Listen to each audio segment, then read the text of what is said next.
Halo, perkenalkan namaku Giovanni Satrio Putra, Business Analyst di Tenak Uang. Di modul kali ini, kita akan sama-sama belajar mengenai tools yang sangat penting bagi kita investor saham, yaitu Microsoft Excel. Sebagai credentials, aku sudah mengikuti sertifikasi FMVA atau Financial Modeling and Valuation Analyst yang dibuat oleh Corporate Finance Institute atau CFI. Nah, di modul kali ini, aku akan coba share kepada teman-teman beberapa hal yang aku pelajari dan yang tentunya akan berguna bagi teman-teman semua. So, selamat belajar!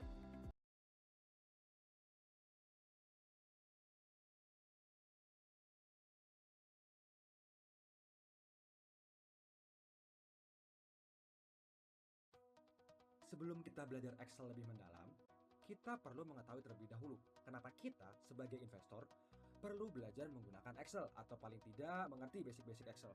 Nah, ada dua manfaat menggunakan Microsoft Excel. Yang pertama adalah mempermudah mengelola data. Kita dapat menggunakan berbagai macam fungsi atau rumus yang disediakan oleh Excel untuk membantu kita melakukan pengolahan data. Tentunya, fungsi-fungsi utama ini akan kita pelajari di modul ini. Selain itu, dengan menggunakan Microsoft Excel, kita dapat dengan mudah melakukan visualisasi data, menggunakan tabel dan chart yang tentunya akan menjadi beneficial atau berguna ketika kita menganalisa perusahaan. Manfaat yang kedua adalah kita dapat membuat kesimpulan berdasarkan data. Seperti yang sudah aku bilang tadi, dengan menggunakan Microsoft Excel, kita akan lebih mudah melakukan visualisasi menggunakan chart and graph. Hal ini akan membantu kita dalam menarik kesimpulan saat melihat beberapa data finansial, misal data 5-10 tahun ke belakang. Analisa tren pun dapat dengan mudah dilakukan. Nah, kira-kira itulah manfaat dan alasan kenapa kita sebagai investor harus belajar Microsoft Excel. Mungkin ada beberapa manfaat yang tidak aku sebutkan, tapi tentunya akan kamu rasakan setelah selesai menonton modul ini. Oh ya, bagi kamu yang berminat memiliki karir di dunia finance, maka skill Excel sudah mutlak harus dimiliki. Semoga modul ini membantu kamu ya.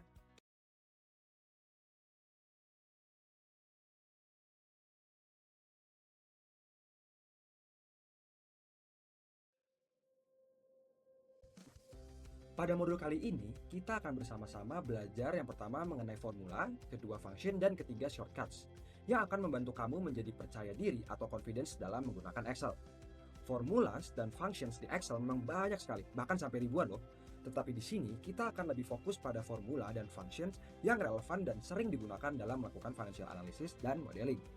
Kita akan menggunakan case study sepanjang modul ini, di mana kita akan mulai dari layout, structure, format dari Excel, dan sembari jalan kita akan juga mempelajari function serta formula, seperti if statements, choose functions, conditional formatting, yang akan membantu kamu melakukan financial analysis dan membuat modeling. Modul ini didesain bagi kamu yang ingin melakukan financial analysis menggunakan Excel, khususnya kamu yang ingin berkecimpung di dunia finance dan ingin menjadi analis, serta mempelajari cara melakukan modeling. Nah, bagi kamu yang hanya ingin belajar basic Excel, tidak perlu khawatir. Modul ini sudah didesain sedemikian rupa agar mudah dipahami bahkan oleh pemula sekalipun. Sepanjang course, rumus-rumus dan function Excel akan dikeluarkan secara bertahap agar kamu dapat mempelajari pengaplikasiannya yang efektif. Nah, bagi kamu yang sudah intermediate nih, modul ini bagus untuk mengulas pengetahuan Excel kamu lagi.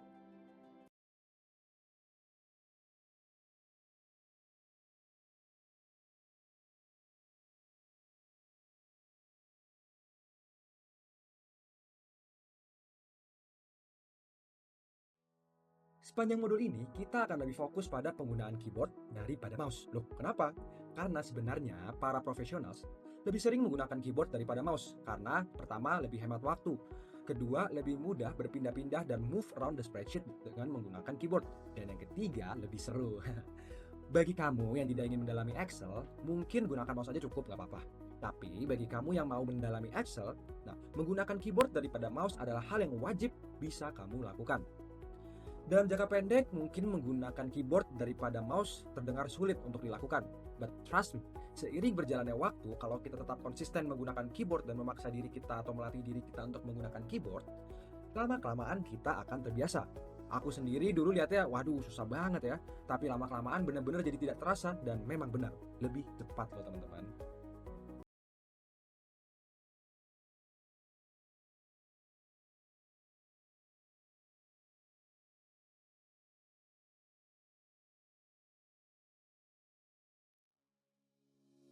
Seperti yang sudah aku katakan tadi, sepanjang modul ini kita akan langsung sambil praktek, jadi nggak cuma teori aja. Nah, jadi teman-teman bisa download dulu nih file yang berjudul Ternak Uang Excel underscore blank template. Nanti kita akan bersama-sama melengkapi template yang kosong itu sembari belajar formula, function, dan shortcuts yang ada di Microsoft Excel. Yuk, kita mulai!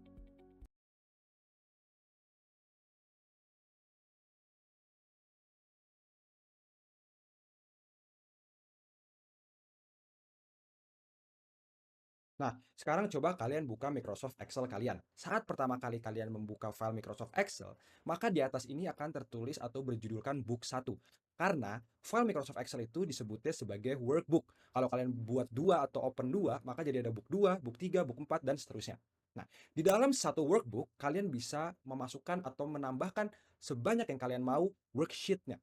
Nah, jadi layar yang putih ini sebutannya adalah worksheet. Kalian bisa bikin worksheet dengan hanya menambahkan tanda plus di sini. Kalian klik aja. Nanti muncul worksheet-worksheetnya sesuai dengan kebutuhan kalian. Nah, di dalam worksheet, kotak-kotak yang garis-garis ini dapat teman-teman sebut sebagai sel. Nah, di dalam sel inilah nanti segala keajaiban Microsoft Excel dapat kalian lakukan, mulai dari berhitung sampai menghitung forecast dan lanjut-lanjutnya yang akan kita pelajari di modul ini.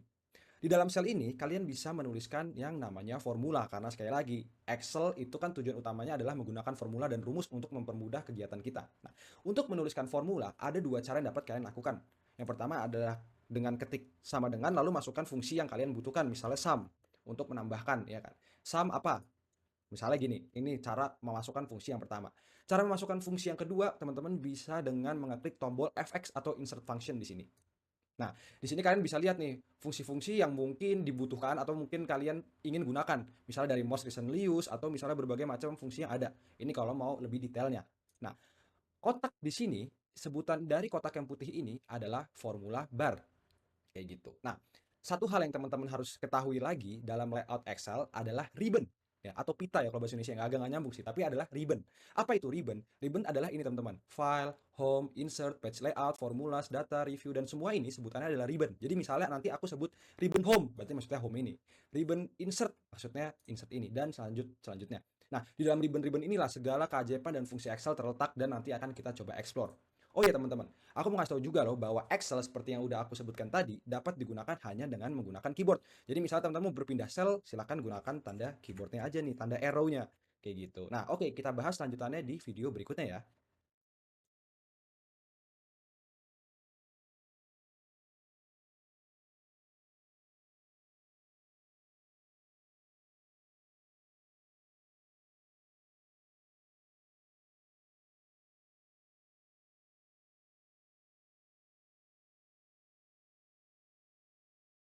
Nah, sekarang coba kalian buka Microsoft Excel kalian. Saat pertama kali kalian membuka file Microsoft Excel, maka di atas ini akan tertulis atau berjudulkan book 1. Karena file Microsoft Excel itu disebutnya sebagai workbook. Kalau kalian buat 2 atau open 2, maka jadi ada book 2, book 3, book 4, dan seterusnya. Nah, di dalam satu workbook, kalian bisa memasukkan atau menambahkan sebanyak yang kalian mau worksheet-nya. Nah, jadi layar yang putih ini sebutannya adalah worksheet. Kalian bisa bikin worksheet dengan hanya menambahkan tanda plus di sini. Kalian klik aja. Nanti muncul worksheet-worksheetnya sesuai dengan kebutuhan kalian. Nah, di dalam worksheet, kotak-kotak yang garis-garis ini dapat teman-teman sebut sebagai sel. Nah, di dalam sel inilah nanti segala keajaiban Microsoft Excel dapat kalian lakukan, mulai dari berhitung sampai menghitung forecast dan lanjut-lanjutnya yang akan kita pelajari di modul ini. Di dalam sel ini, kalian bisa menuliskan yang namanya formula, karena sekali lagi, Excel itu kan tujuan utamanya adalah menggunakan formula dan rumus untuk mempermudah kegiatan kita. Nah, untuk menuliskan formula, ada dua cara yang dapat kalian lakukan. Yang pertama adalah dengan ketik sama dengan, lalu masukkan fungsi yang kalian butuhkan, misalnya sum, untuk menambahkan, ya kan. Sum apa? Misalnya gini, ini cara memasukkan fungsi yang pertama. Cara memasukkan fungsi yang kedua, teman-teman bisa dengan mengeklik tombol FX atau insert function di sini. Nah, di sini kalian bisa lihat nih, fungsi-fungsi yang mungkin dibutuhkan atau mungkin kalian ingin gunakan. Misalnya dari most recently used atau misalnya berbagai macam fungsi yang ada. Ini kalau mau lebih detailnya. Nah, kotak di sini, sebutan dari kotak yang putih ini adalah formula bar.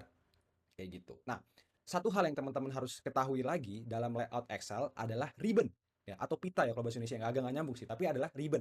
Apa itu ribbon? Ribbon adalah ini teman-teman, file, home, insert, page layout, formulas, data, review, dan semua ini sebutannya adalah ribbon. Jadi misalnya nanti aku sebut ribbon home, berarti maksudnya home ini.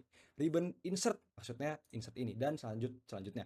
Nah, di dalam ribbon-ribbon inilah segala keajaiban dan fungsi Excel terletak dan nanti akan kita coba explore.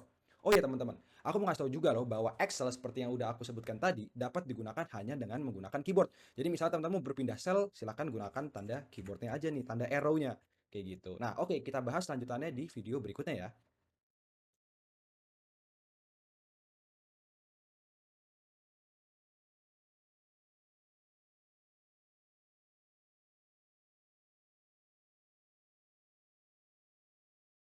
Nah, oke, selanjutnya kita akan membahas ribbon dari Microsoft Excel satu persatu dimulai dari ribbon Home.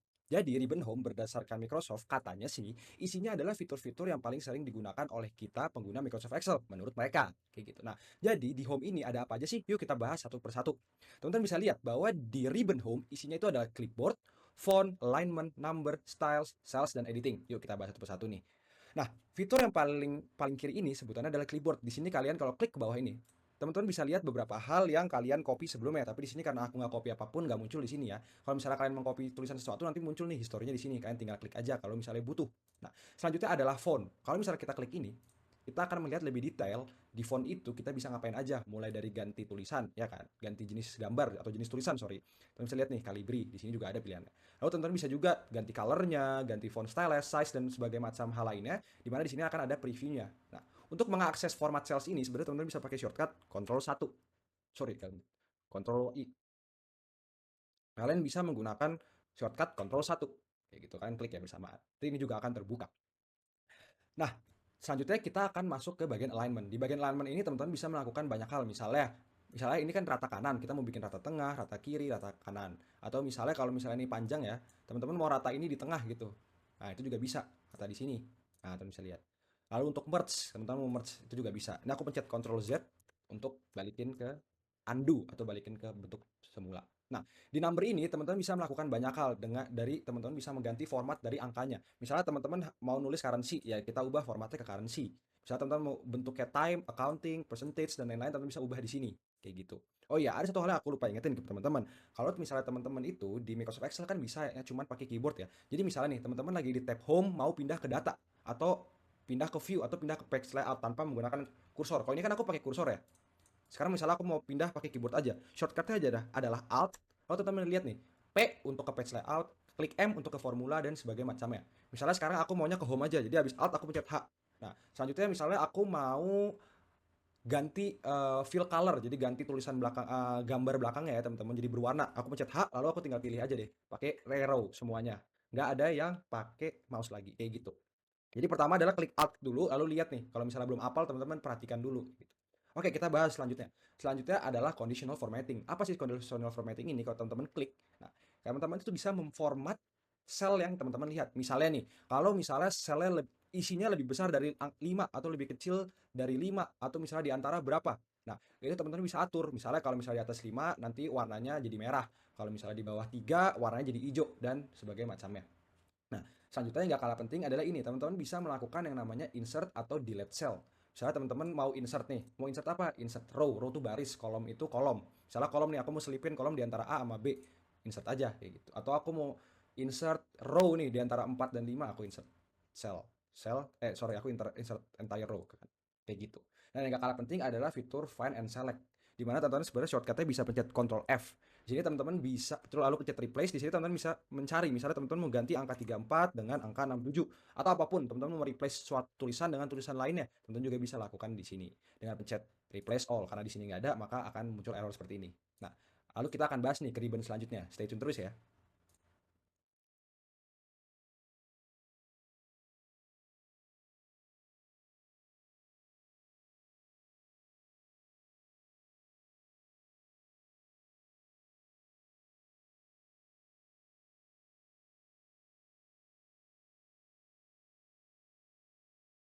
Oke, tadi kita udah sama-sama membahas mengenai ribbon home. Sekarang kita akan bahas ribbon-ribbon lainnya. Yang selanjutnya adalah ribbon insert. Nah, sesuai namanya, insert memasukkan. Artinya, pada ribbon ini, itu isinya adalah fitur-fitur di mana kalian bisa memasukkan sesuatu ke dalam cells kalian atau ke dalam worksheet kalian ini. Nah, apa yang dapat kalian masukkan? Itu pertama pivot table. Nanti kita akan bahas di modul-modul selanjutnya. Lalu kalian juga bisa memasukkan beberapa hal seperti pictures. Jadi kalian bisa masukin gambar, misalnya foto atau apapun, nanti muncul langsung ada di atas sel sekalian. Shapes, kalian juga bisa masukin shape-shapes kalau misalnya memang membutuhkan. Nah, selanjutnya kalian juga yang cukup penting pada ribbon insert ini adalah charts. Fitur charts di mana gunanya tentunya adalah memvisualisasikan data-data yang nanti kita miliki. Apalagi ini sangat berguna di financial modeling atau financial analysis. penggunaan charts ini nanti akan kita pelajari secara mendalam juga supaya teman-teman tergambar. Misalnya nih aku contoh aku blok sekian ini, kalian bisa klik ini lalu klik all charts. Nah, di sini ada berbagai macam chart yang memiliki kegunaan dan fungsinya masing-masing. Tapi basically cara bikin chart itu seperti ini. Teman-teman blok dulu, lalu masuk ke insert dan charts kayak gitu. Nah, lalu selanjutnya teman-teman juga bisa bikin spark lines, lalu teman-teman juga bisa insert text box. Misal teman-teman membutuhkan untuk mengetik sesuatu di atas ini ya, misalnya tes atau komentar gitu kan, dan beberapa hal lainnya teman-teman bisa masukkan kayak gini, teman-teman bisa ubah-ubah pindah-pindah ini. Oh, teman-teman nambahin catatan, aku dilihat dulu ya. Nah, lalu balik lagi ke insert, teman-teman juga bisa masukin equation kalau memang membutuhkan, atau teman-teman mungkin mau masukkan equation ataupun simbol gitu. Misalnya teman-teman mau masukin simbol copyright, trademark dan lain, tinggal klik lalu pencet insert kayak gitu.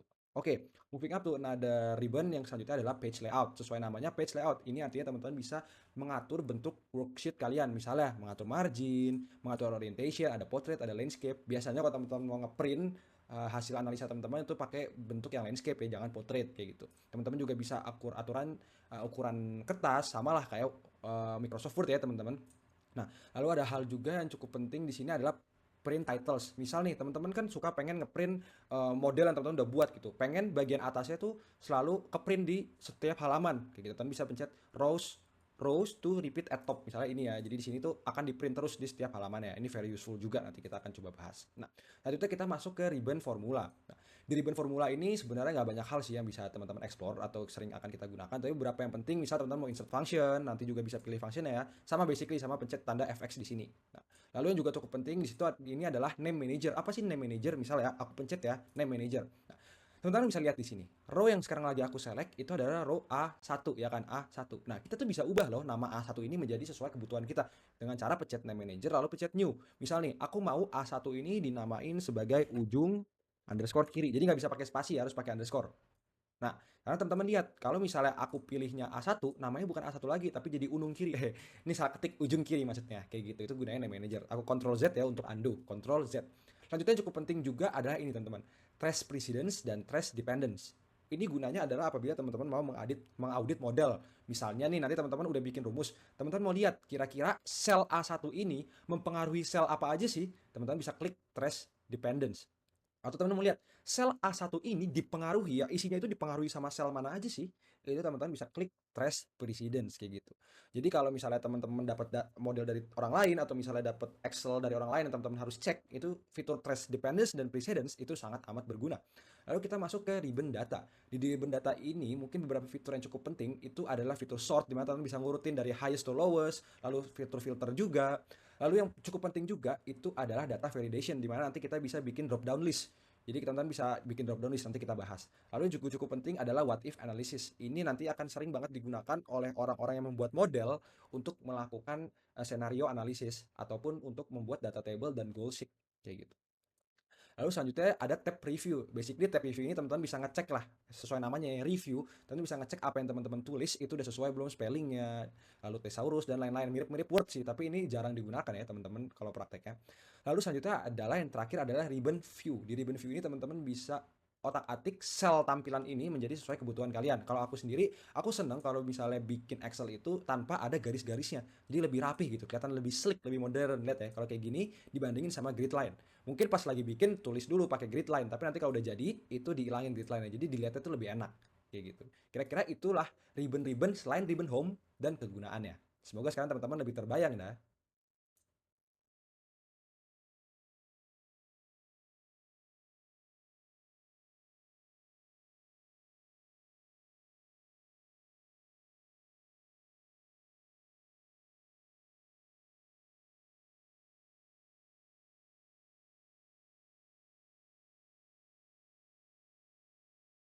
Nah, pada dua video sebelumnya aku udah jelasin nih, kita udah run through beberapa ribbon yang ada di Microsoft Excel satu persatu tapi menggunakan mouse. Kayak tadi kan insert, page layout, formula, data, review, dan view. Nah, itu aku lakuin supaya teman-teman itu bisa sambil membayangkan atau melihat sambil aku bahas satu persatu. Tapi kan best practice-nya atau kalau teman-teman mau belajar menggunakan keyboard, baiknya adalah teman-teman apalin shortcut. Nah, untuk pergi seperti yang tadi aku udah jelasin mungkin ya di video kedua, teman-teman tuh untuk misalnya mau pindah dari home ke insert, ke page layout, ke formula, data, dan lain-lain, teman-teman bisa pencet tombol Alt lalu pencet H misalnya untuk home. Atau misalnya kita pencet Alt, lalu misalnya kita pencet A untuk data dan macam-macam ya. Nah, misal nih, aku mau bikin A1 ini, sel A1 ini jadi warna kuning. Aku bisa pencet Alt H, ya kan, di situ misalnya H home.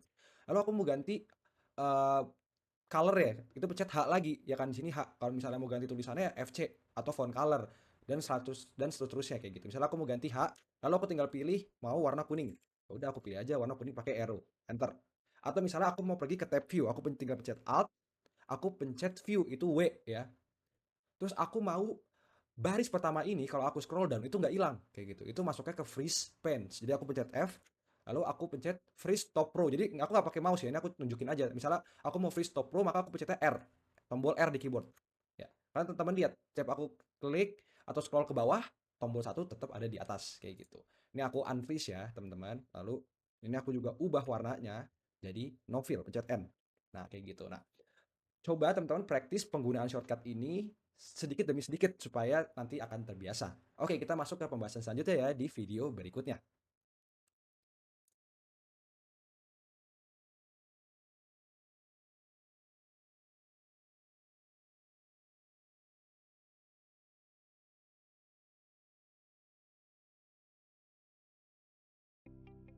Oke teman-teman, sekarang kita beranjak ke segmen berikutnya. Di segmen yang selanjutnya ini, kita akan belajar mengenai Excel Settings, di mana kita akan belajar yang pertama mengenai settingan pada tab option yang paling penting dan perlu dioptimasi saat kita pertama kali membuka file Excel agar membantu kita ke depannya.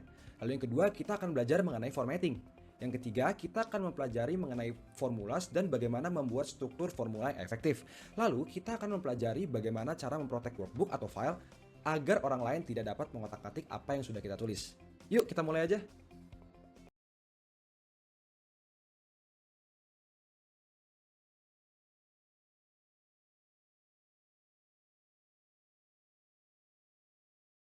Oke, teman-teman bisa klik Alt, lalu pencet F for File, ya ini F, teman bisa lihat F for File, lalu pencet T for Options. Di sini akan terbuka tab Excel Option. Di sini teman-teman bisa lihat ada beberapa berbagai macam kategori yang nanti akan kita bahas satu persatu. Ada general, formula, proofing, save, dan semacam-macamnya sampai ke bagian add-ins. Nanti kita akan bahas satu persatu. Tapi kita akan mulai dengan yang general dulu. Basically, di Excel Options bagian general, hal yang mungkin teman-teman otak-atik atau ubah itu adalah bagian yang ada di sini. Pertama adalah teman-teman bisa ganti yang namanya default font. Saat pertama kali kita buka Excel lalu kita ketik, itu kan fontnya biasanya udah otomatis gitu kan. Kalau kebetulan di aku otomatisnya font Calibri. Nah, mungkin aku mau ubah jadi font yang lain, teman-teman bisa ubah di sini. Jadi saat nanti buka, nggak Calibri lagi, tapi mungkin bisa Times New Roman, Arial, atau apapun sesuai kebutuhan teman-teman. Font size-nya juga bisa teman-teman ubah. Kalau aku kan di 11, teman-teman bisa mungkin ubah di 12, 14, atau berapa sesuai dengan preferensi kalian. Nah, lalu selanjutnya yang juga cukup penting adalah include this many sheets. Saat teman-teman buka file Excel untuk pertama kali, workbooknya pertama kali teman-teman buka, itu kan nanti muncul sheet di sini kan, sheet satu gitu. Bisa teman-teman mau ganti sheetsnya jadi nggak cuma satu, bisa tiga, bisa empat. Jadi nanti pas dibuka otomatis langsung empat. Jadi teman-teman buka di sini. Tapi I recommend leave it at one. Oke. Lalu yang selanjutnya adalah office theme. Misalnya kalau aku ini kan colorful. Misalnya teman mau ubah nih atasnya ini misalnya jadi dark gray, white, atau misalnya sesuai use system setting. Kalau teman-teman lagi di dark mode, nanti Excel ikutan dark mode. White mode, nanti Excel ikutan white mode kayak gitu. Teman bisa ubah di sini. Kira-kira itu sih beberapa hal yang penting di Excel options bagian general.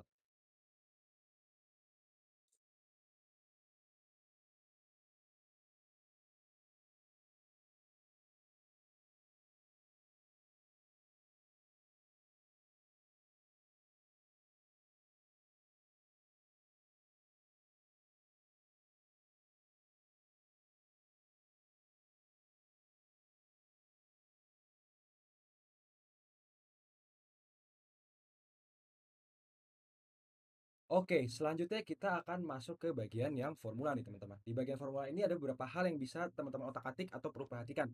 Yang pertama adalah workbook calculation. Di sini teman-teman bisa milih automatic, automatic except for data tables, dan manual. Ini sebenarnya apa sih?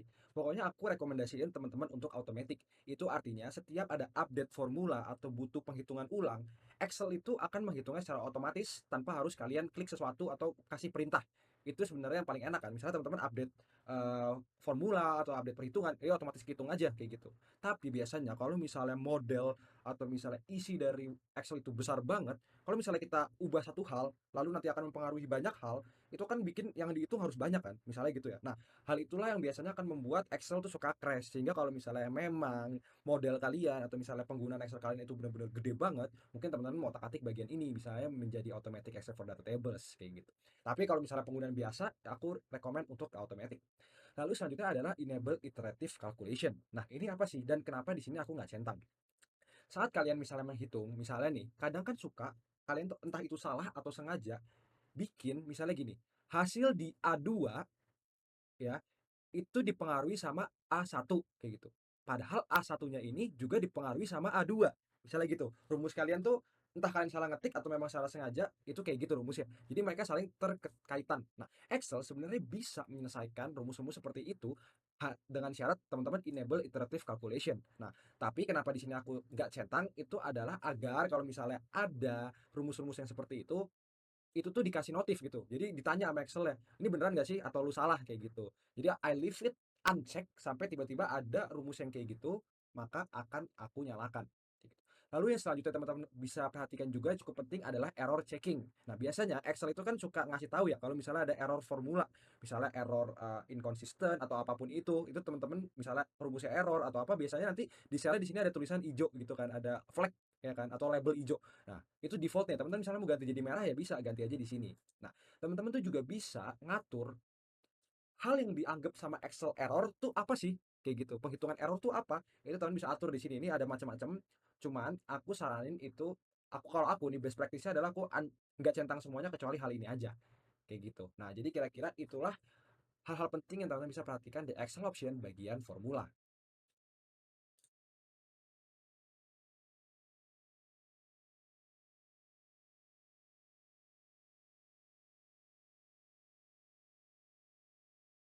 Oke teman-teman, tadi kita udah bahas beberapa hal yang harus diperhatikan di bagian formula. Kita sekarang lanjut ke proving, save, language, dan ease of access.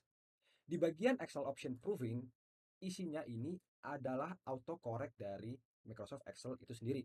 Kalau misalnya teman-teman nih mau Microsoft Excel untuk mengignore beberapa hal saat melakukan autocorrect di tab review gitu kan, misalnya mau spelling checking dan lain-lain, menurut teman-teman words yang isinya uppercase semua itu nggak usah dianggap error, tinggal nggak usah dicentang aja kayak gitu, dan berbagai hal lainnya sesuai dengan kebutuhan teman-teman.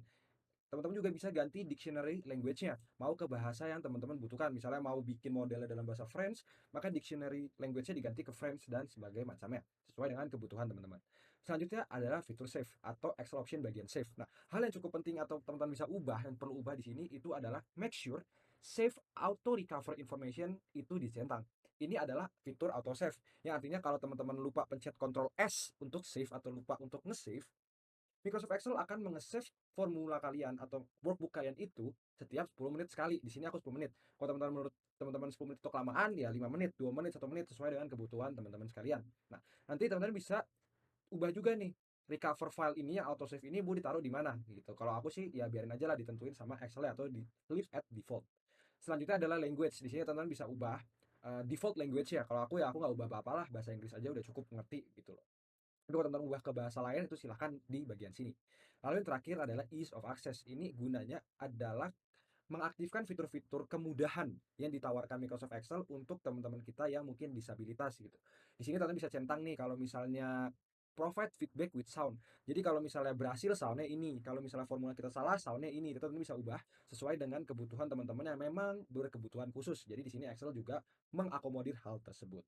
Kira-kira itulah beberapa fitur Excel option pada bagian proving, save, language, dan ease of access. Selanjutnya kita akan bahas di video berikutnya.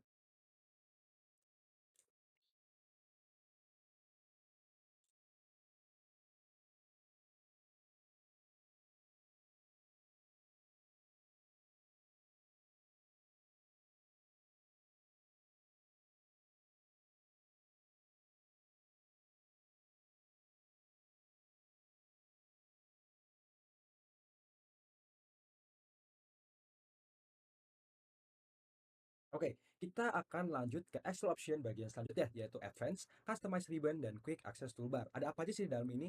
Pertama adalah Advanced. Sebenarnya kalau teman-teman lihat, ini tuh kalau sampai di scroll ke bawah tuh banyak banget nih yang teman bisa otak-atik di sini. Tapi for financial modeling best practice, ya anggapannya best practice-nya lah yang biasanya dilakuin sama analis-analis pro di luaran sana gitu ya. Itu tuh yang gak di otak-atik lagi bagian bawah ini. Hanya saja yang paling penting adalah dua bagian di atas ini. Make sure dua-duanya itu tidak dicek. Setahu aku sih defaultnya itu dicek nih yang atas. Tapi di sini aku uncheck. Nah, sebenarnya apa sih fitur after pressing enter move selection? Nah, biasanya kalau misalnya teman-teman itu ngetik sesuatu nih di cell yang teman-teman ketik gitu ya. Terus teman-teman pencet enter, nanti selection-nya ini pindah ke bawah ya kan. Misalnya di A1 aku ketik 3, aku ketik 3 terus aku pencet enter, ntar aku otomatis masuk ke A2. Aku pencet enter, A3, A4, A5 dan turun terus. Itu berguna kalau misalnya teman-teman masukin data yang banyak jumlahnya dan urutannya ke bawah gitu. Tapi kalau misalnya di financial modeling atau financial analysis menggunakan Excel, itu biasanya kita nggak mau hal tersebut. Jadi kita maunya saat kita enter, yaitu maksudnya bukan pindah ke bawah, tapi maksudnya adalah ya udah selesai di sel A1 gitu. Jadi A1-nya tetap pilihannya tetap di A1, nggak pindah ke bawah atau ke kanan dan selanjutnya. Sehingga di sini di-uncheck. Tapi kalau misalnya kebutuhan teman-teman maunya kalau habis pencet enter turun ke bawah ya pilihlah direction down. Bisa juga right, up, left sesuai kebutuhan teman-teman. Tapi make sure kalau aku sih biasanya di sini uncheck. Lalu selanjutnya customer ribbon. Ribbon ini seperti teman-teman udah tahu ya, itu kayak file, home, insert. Nah, itu sebutannya ribbon. Di sini kan adanya home, insert sampai help gitu. Misalnya teman-teman mikir help tuh nggak penting, ya udah di sini di uncheck aja. Nanti setelah klik oke, ribbon help akan hilang kayak gitu. Atau misalnya teman-teman mau tambahin ribbon lainnya, ya teman-teman tinggal bikin new tab aja. Lalu lihat nih dari kiri sini, fitur-fitur apa sih yang mau teman-teman masukin, tinggal tarik aja ke dalam kanan ini. Kalau aku sih nggak otak-atik ya, karena ya menurut aku yang sudah default itu udah cukup baik. Nah, lalu selanjutnya adalah quick access toolbar. Apa itu quick access toolbar? Basically ada teman-teman bisa mengatur fitur-fitur yang ada di bagian kiri atas ini. Ini namanya quick access toolbar. Kalau di sini kan menurut aku yang penting itu save sama undo gitu kan. Misalnya menurut teman-teman nih, atau ini kan default ya. Misalnya teman-teman yang penting itu cut gitu. Nanti teman-teman bisa pencet ini, terus teman-teman pencet add, sorry pencet add gitu ya. Teman-teman pencet add, nanti add ini akan muncul di atas ini. Kayak gitu. Kalau menurut aku sih ya aku leave it at default lah. Nah, kira-kira itulah Excel options yang teman-teman bisa otak-atik atau perlu perhatikan saat membuat financial modeling ataupun analisis menggunakan Microsoft Excel.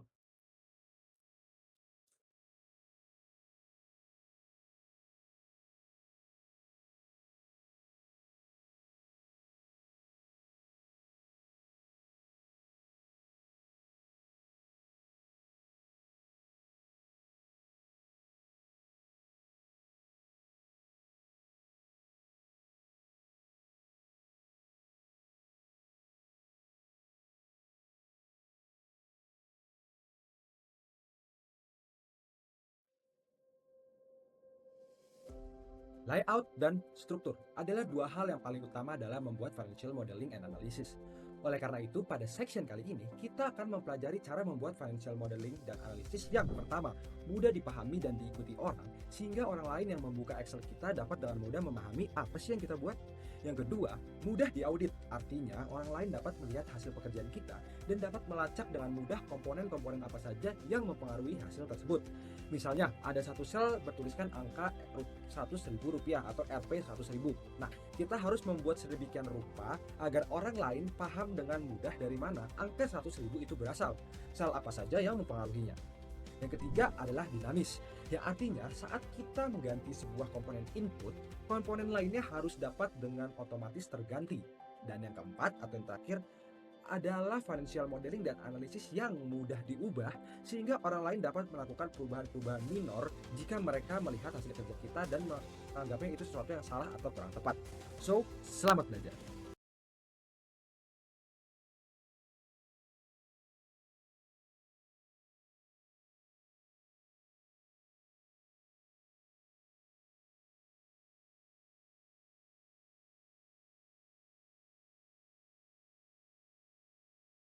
Oke, teman-teman boleh sambil buka ya template yang udah aku kasih yang masih blank tapi nih nanti kita akan isi bareng-bareng mulai dari segmen ini sampai ke bawahnya. Nah, teman-teman bisa pencet Control dan Page Down di keyboard itu untuk pindah antar worksheet. Teman bisa lihat ya. Sekarang kita di research kalau aku pencet Control Page Up ke Financial Analysis balik lagi ke research. Nah, itu kalian bisa pakai shortcut aja jadi nggak usah klik. Oke. Nah, sekarang dalam membuat financial modeling gitu ya. Paling utama adalah teman-teman bikin dulu judulnya atau topnya. Biasanya itu adalah teman-teman state dulu model ini itu dalam satuannya apa. Misalnya di sini kita pakai satuannya adalah unit, ya unit satuannya itu adalah ribuan dolar. Jadi kita ketik ribuan dolar. Ya. kayak gini ya, ribuan dolar. Nah, selanjutnya biasa ya dalam membuat financial modeling itu, kita tuh bakal mulai dengan data historis, lalu sisanya mungkin 5 tahun atau 10 tahun selanjutnya itu adalah data expected atau forecasted. Sehingga kita bikin dulu nih, misal kita mau bikin modeling, kita pakai data historisnya dulu, misal tahun 2016 dan tahun 2017 gitu. Nah, tapi teman-teman, daripada kita tulis manual dari 2017 sampai 2022 yang forecastednya, mending kita pakai rumus aja nih. Kalian bisa sama dengan 2000 yang sebelumnya D1 ditambah 1 2017. Lalu kita mau coba untuk forecast berapa tahun, misalnya 5 tahun ke depan ya, berarti 1 2 3 4 5 kayak gitu ya. Ini aku sambil pencet tombol shift sambil pakai tombol arrow ke kanan selama 5 kali. Lalu pencet Ctrl R, itu akan otomatis ke copy ke kanan. Ya. Nah, lalu next yang harus teman-teman lakukan itu biasanya adalah membuat bagian judul ini lebih menonjol daripada bagian-bagian lainnya. Sehingga untuk melakukan itu biasanya kita bikin mungkin tulisannya di bold atau biasanya judulnya itu dikasih background color jadi nggak putih doang. Nah, gimana caranya ngelakuin itu dengan pakai shortcut aja sekalian kita melatih kemampuan shortcut Excel kita. Nah, teman-teman bisa pakai arrow nih. Aku dari tadi belum pakai mouse ya, mouse-nya masih di sini aja nih. Pencet shift, lalu control, lalu klik kanan. Sebanyak 2 kali. Itu otomatis langsung ke select gitu yang bagian atas. Lalu kita mau ganti background color. Berarti kan kita mau pakai fitur ini kan. Kita pencet Alt, H, lalu H lagi untuk pilih background color. Lalu pencet M, more color. Karena di sini aku tuh pengen coba pakai custom color. Aku pakai warnanya ternak uang nih. Anggapannya kayak gitu ya. Sebentar, aku coba cari warna ternak uang dulu. Kalau nggak salah ya. Ternak uang itu kode hijaunya ini adalah 7B FP91. Lihat tuh, warnanya udah ngikutin warna terakuan. Lalu selanjutnya ini kayak kurang afdol ya. Jadi aku mau coba di bold, Ctrl B kayak gitu. Nah, nextnya adalah yang dapat teman-teman lakukan biasanya dalam membuat modeling itu kan kita suka ada tulisan misalnya 2016 A, habis itu ntar 2019 E. A itu artinya actual atau data historis. Habis itu kalau E itu expected atau biasa F forecasted. Kita mau coba untuk tulis itu. Tapi gimana caranya? Mungkin ada yang mikir, ya udah tulis aja 2016 A. Kalau kayak gitu ntar jadi error. Nah, ada caranya yaitu namanya adalah formatting. Jadi teman-teman bisa blok ini, lalu pencet Ctrl 1 ya. Atau teman-teman bisa klik bagian general ini. Nah, teman-teman pindah ke custom, sorry, lalu pencet 0. Nah, oke aku salah nih. Jadi kita blok dulu. Misalnya teman-teman mau bikin dulu yang 2016 dan 2017. Pencet Ctrl 1, lalu pencet custom, lalu pencet 0. Nah, teman-teman di sini mau misalnya tambahin belakangnya tambahin A kayak gitu ya. Jadi 2016 A, 2017 A. Dan teman bisa pencet tanda kutip, lalu masukin A tanda kutip lagi. Nah, teman bisa lihat ya. 2016 ini tulisannya A atau actual. Tapi kalau teman tekan ini 2016 doang. Jadi ini cuma format doang. Nah, sekarang yang dari 2018 sampai 2022 ini ya, aku udah select dulu. Kan maunya itu E atau F gitu kan. Expected atau forecasted. Jadi tinggal pencet custom 0, lalu misalnya aku pakai E ya.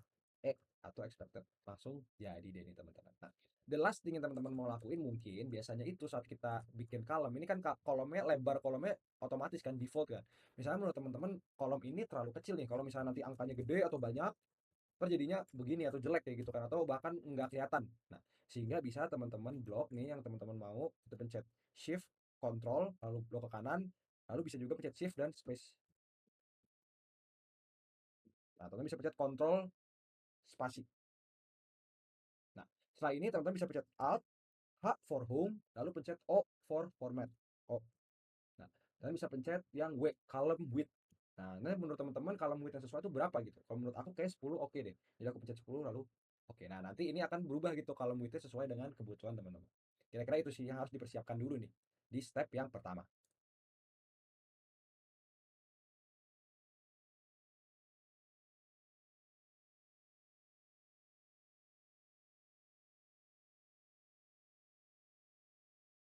Oke, kita akan bahas ke step selanjutnya nih teman-teman.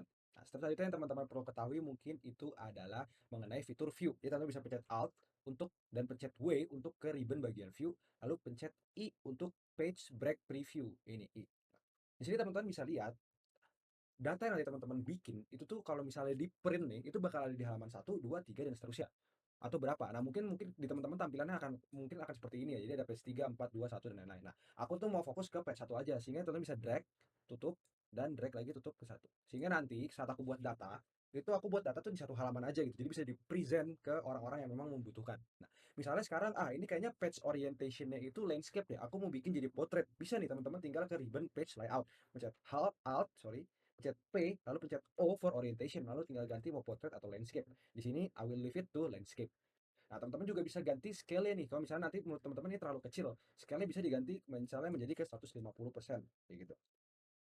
Tapi ini jadi begini. Nah, aku mau ubah jadi biasa aja deh. Jadi aku tarik ini ke sini, lalu baliklah ke bagian selanjutnya. Nah, sekarang kita akan go back to normal view. Ini kan sekarang view-nya agak aneh ya, gimana kita mau bikin modelingnya atau mau ngerjainnya. Jadi pencet Alt, lalu kita pencet W, lalu pencet L for normal. Nah, sekarang kita balik lagi ke tampilan utama. Nah, next yang teman-teman mau lakukan itu misalnya gini, teman-teman perhatikan deh, kalau misalnya kita scroll ini ke bawah, ya tuh teman-teman udah nggak bisa lihat judul ya. Padahal kan penting untuk tahu yang kita edit itu di tahun 2016 atau di tahun 2000 berapa, kayak gitu kan. Nah, lalu kalau teman-teman scroll juga ke arah kanan, teman-teman bisa lihat, oh bagian kiri ini itu tuh hilang, ya kan? Padahal sebenarnya itu paling penting karena nanti bagian kiri ini yang isinya tulisan kayak gitu kan. Dan bagian ini yang tulisannya angka. Jadi teman-teman pengen tahu nih atau pengen lihat, sehingga yang teman-teman harus lakukan itu adalah memfreeze atau mengunci panel-panel tersebut.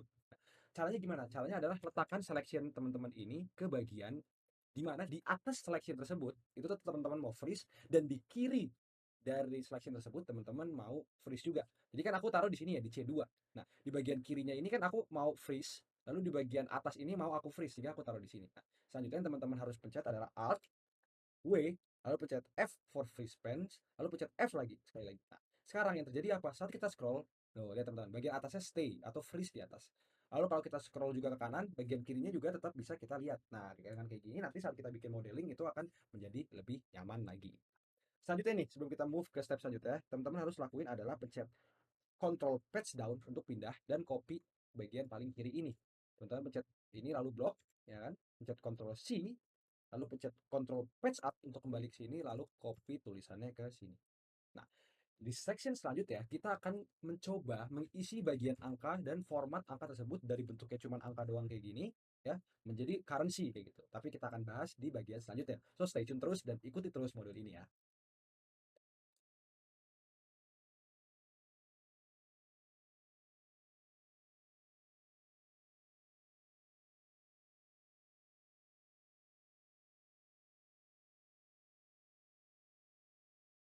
Sekarang teman-teman kita akan melanjutkan pembuatan financial modeling dan analisis kita. Nah, selanjutnya yang mau kita lakukan adalah mengisi data tahun 2016 dan 2017 menggunakan data yang udah kita provide nih di tab research, sehingga teman-teman bisa pencet control page down, lalu teman-teman bisa copy blok ini semua, lalu copy control C, control page up, lalu pindahkan ke sini. Nah, untuk nge-paste atau paste ya mungkin sebutannya teman-teman nih, itu kan biasanya orang pencet control V aja. Cuma di sini aku mau cobain ajarin ke teman-teman cara yang lebih advance ya, yaitu dengan paste spesial atau paste spesial. Pencet alt E lalu S. Nah, di sini teman-teman bisa lihat banyak banget sebenarnya pilihan dalam kita paste sebuah data. Kita bisa paste formulanya doang, kita bisa paste for value, format, comment, atau bahkan kita bisa melakukan operation dan melakukan transpose. Transpose ini anggapannya datanya ini sekarang vertikal gini. Kalau kita paste transpose, nanti datanya akan menjadi horizontal kayak gitu. Nanti kita akan menggunakan ini sepanjang modul ini, jadi perhatikan ya. Nah, sekarang kita mau paste as value aja atau V. Jadi kita pencet V, value.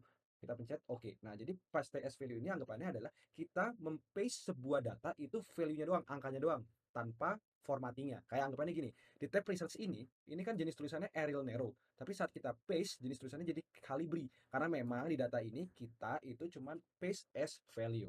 Nah, lalu selanjutnya yang teman-teman lakukan adalah ini kan bentuk formatnya itu masih angka tulisan doang. Kita mau ganti menjadi number gitu. Jadi pencet Ctrl 1 untuk bring up ini number, lalu kita masuk ke pilihan number.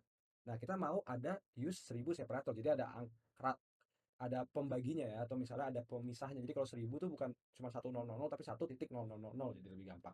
Lalu decimal places-nya 1, dan kalau misalnya angkanya itu negatif kita tulis minus kayak gitu ya. Jadi kita pencet oke. Nah, the next thing we wanna do adalah teman-teman lihat kan ini kan revenue COGS lalu hasilnya gross profit. EBITDA ini juga merupakan hasil dari pengurangan antara gross profit dengan selling general and expenses. Begitu juga dengan EBT atau earning before tax dan net income. Nah, kita mau yang bentuknya itu totals atau sebenarnya itu penjumlahan, itu tuh bukan tulisan kasar atau maksudnya bukan hard coded number. Jadi bukan yang ketik. Ini kan 40 880 ini kan ketikan. Kita maunya itu rumus supaya lebih dynamic ya, teman-teman. Jadi kita hapus nih semua yang bentuknya adalah subtotal kayak EBITDA, gross profit, EBT dan juga net income, lalu kita ganti dengan rumus. Rumusnya ya teman-teman bisa tahu lah. Ya kan, gross profit adalah revenue kurang COGS. Pencet Ctrl R, kita copy ke samping. Begitu juga dengan EBITDA. EBITDA rumusnya adalah gross profit kurang selling and general expense. Kita pencet ini, kita blok, kita Ctrl R, copy. Lalu juga earning before tax, itu kan rumusnya adalah EBITDA kurang depreciation kurang interest. Ctrl R. Lalu kita sampai ke net income, rumusnya adalah EBT dikurang sama Texas. Jadi kita dapat tingkat. Hasilnya sama kayak tadi. Cuman ini lebih dynamic. Gunanya adalah supaya kita bisa copy nanti ke kanan dan bentuknya langsung rumus tanpa harus ketik-ketik lagi. Jadi selama bisa dibikin rumus, jadikanlah rumus. Nah, next step-nya kita bahas di video berikutnya ya.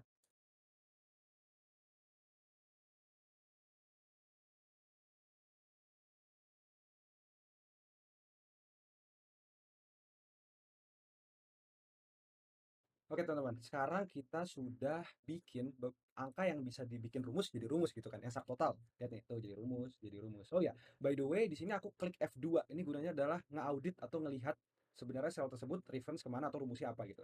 Jadi sampai pencet F2, ya kan aku cek lagi, mungkin di bagian EBITDA, oke udah benar, lain-lain udah benar. Nah, masalahnya selanjutnya adalah di bagian ini semua, ini tidak terlihat secara jelas atau tidak tergambar secara jelas mana yang bentuknya rumus dan mana yang sebenarnya tulisan atau hard coded gitu kan. Kayak sebenarnya 150.000 ini kan hard coded bukan rumus, sedangkan 82.000 ini rumus. Sehingga yang kita mau lakuin adalah membedakan hal tersebut. Nah, dalam menggunakan Excel untuk modeling dan juga analisis laporan keuangan, biasanya orang-orang itu menandakan tulisan yang bentuknya adalah hard coded atau ketikan ya bukan rumus itu dengan warna biru. Sehingga yang mau kita lakukan adalah kita misalnya mau revenue sama COGS ini kan sebenarnya ketikan ya. Nah, kita mau bikin jadi biru gitu tulisannya. Kita bisa pencet Alt, H, dan FC for font color, FC ya, font color. Lalu kita bisa klik more. Nah, there is one particular blue yang biasanya dipakai orang untuk nandain kalau itu tuh tulisan hard coded. Tapi kalian tuh bisa pakai warna apa aja selama kalian konsisten gitu ya. Sekarang aku mau pakai biru yang ini ya, jadi aku pencet oke. Nah, sekarang aku mau bikin semua yang tulisannya itu adalah ketikan itu jadi warna biru. Caranya gimana? Mungkin ada yang mikir, oh ya udah aku blok, aku ganti satu-satu gitu kan. Nah, sebenarnya ada cara yang lebih gampang nih. Teman-teman coba copy ya angka yang ini, Ctrl C. Nah, tadi aku di video sebelumnya aku sempat ajarin mengenai paste spesial atau paste spesial. Nah, di sini teman-teman bisa paste formatting gitu. Jadi kita bisa paste warna biru ini. Contohnya adalah di mana? Misalnya ini selling general SGNA ini kan ya adalah ketikan kan. Jadi aku bisa pencet Alt I S lalu aku pencet T for format. Jadi otomatis tuh jadi warna biru. Nah, habis itu ada lagi apa? Depreciation and interest. Ini kan dua-duanya juga merupakan ketikan. Jadi aku pencet Alt I S untuk paste lalu T untuk paste format.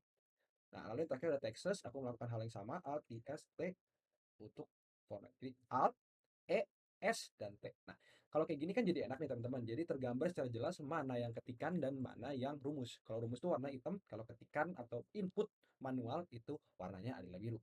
Kita bahas step selanjutnya di video berikutnya ya.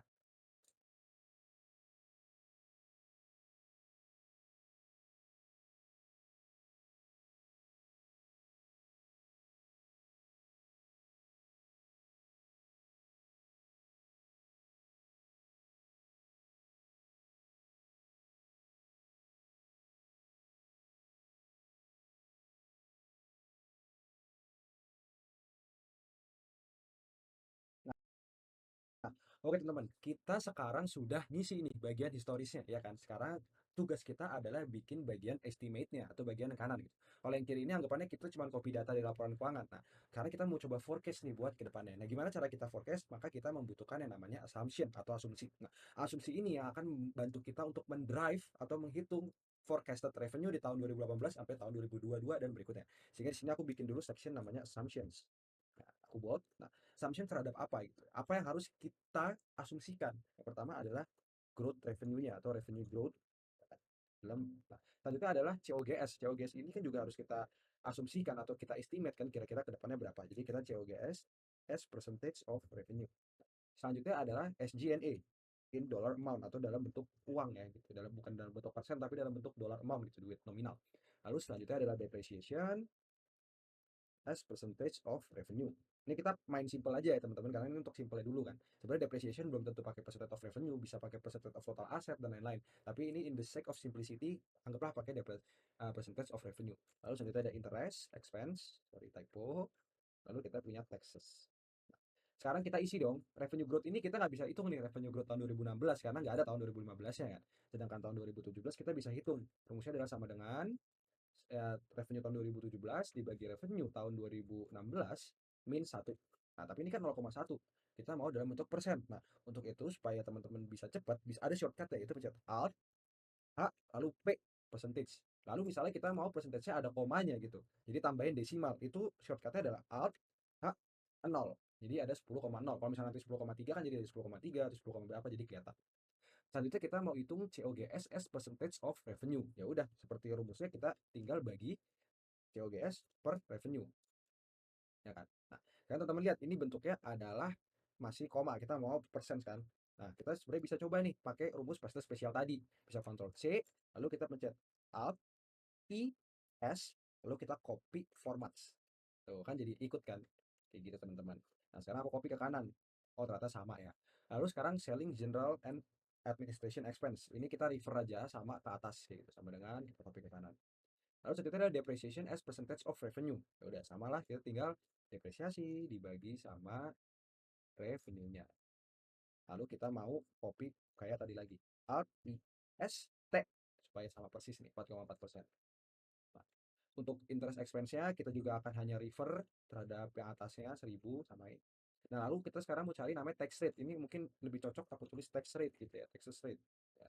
Tax rate-nya gimana cara nyarinya? Itu adalah taxes atau tax ya, pajak dibagi sama earning before tax-nya. Dengan begini kita bisa tahu nih tax rate dari perusahaan tersebut.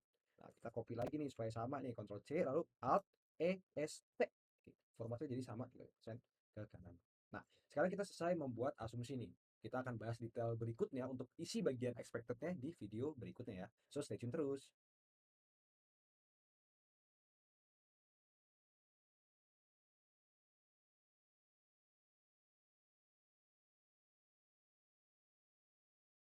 Nah, oke teman-teman nih, sekarang kita udah isi bagian actualnya semua. Sekarang tugas kita adalah membuat bagian expected-nya atau memforecast bagian expected-nya atau forecasted-nya dan melakukan finishing touch. Nah, untuk kita bisa tahu bagian forecasted-nya, hal paling utama yang harus kita lakukan adalah kita bikin asumsi dulu. Nah, disinilah kenapa orang bilang forecasting, modeling, dan juga valuasi itu adalah more like an art daripada exact science. Kenapa? Karena ya di sini untuk tahu asumsi-asumsi ini dibutuhkan ya judgement personal gitu atau based on data yang teman-teman punya. Jadi ya disinilah kenapa dibilang forecast A sama forecast B bisa beda. Nah, in the sake of simplicity, di sini aku anggap ya bahwa revenue growth itu akan selalu 10%. Anggap. Lalu COGS as percentage of revenue-nya akan selalu di 45%. SG&A-nya mungkin di 20.000, lalu depreciation as percentage of revenue-nya mungkin di 5% ya menurut aku ya, kayak gitu. Sorry ini 5%. Lalu interest expense-nya di 1.000 dan juga tax rate akan selalu di 30%. Kalian bisa lihat di kiri ini formatnya udah persen, tapi di kanan ini formatnya masih ya desimal aja. Jadi kita mau bikin sama nih, kita blok, Ctrl C, lalu kita copy formatnya seperti yang dari tadi kita udah lakukan. Pencet Alt, P, S, lalu T for formats. Nah, sekarang kita udah dapat asumsi untuk tahun 2018, kita bisa dong bikin untuk tahun 2018 dulu nih. Berarti kan revenue di tahun 2018 sama dengan revenue tahun 2017 dikali dalam kurun 1 ditambah sama revenue growth-nya, ya kan basic matematik aja nih teman-teman. Dapat hasilnya segini. Kan kita lihat formatnya beda ya, sekali lagi ya, kita masih berantakan. Sehingga yang perlu kita lakukan adalah mengcopy dari sel yang formatnya udah benar. Atau ini kan salah satu formatnya udah benar ya, bentuknya ribuan. Jadi kita copy, kita blok semuanya ya teman-teman. Lalu kita copy kita paste formatnya Alt I S P format. Nah, jadi udah benar nih. Sekarang kita mau hitung COGS nih. COGS ini kan sekarang kita asumsinya pakai percentage of revenue. Berarti 45% dikali revenue di tahun ini. Lalu gross profit ini kan rumus ya, sekali lagi ini aku pencet F2 ya, rumus. Jadi kita bisa langsung copy aja nih, shift tombol kanan lalu Ctrl R. SG&A kita asumsinya di sini 20.000. Habis itu EBITDA, EBITDA ini kan rumus, sekali lagi kita bisa langsung copy aja. Depreciation di sini kita bilang 5% dari revenue. Jadi tinggal 5% dikali sama revenue-nya. Interest expense kita asumsi di sini selalu 1000 dan EBT ini rumus ya, kita tinggal Ctrl R. Lalu taxes, taxes ini adalah kita asumsinya adalah 30% dari earning before tax, itu 69.000. Net income kita isi ke kanan.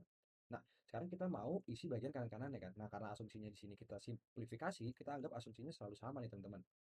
Kita bisa lihat ini kan udah link ya, lihat ya teman-teman. Ini rumusnya adalah EBT kali taxes. Sehingga ini semua bisa kita blok nih. Aku pencet shift, control, lalu pencet atas, lalu aku langsung pencet shift, blok sampai kanan. Lalu aku pencet control R. Nah, kita langsung jadi deh. Teman-teman sekarang udah punya forecasted, model forecasted untuk sampai tahun 2022. Selanjutnya teman-teman harus lakukan mungkin sedikit finishing touch supaya kelihatannya lebih rapi. Yaitu adalah anggap di sini aku revenue mau aku bold. Nah, lalu gross profit ini kan total ya, sehingga enaknya dikasih garis nggak sih teman-teman kayak gitu, garis supaya rapi. Jadi caranya gimana? Blok, lalu pencet Alt, pencet H for home, pencet B ya ini B, lalu pencet P, P ya lihat nih P mana nih top border.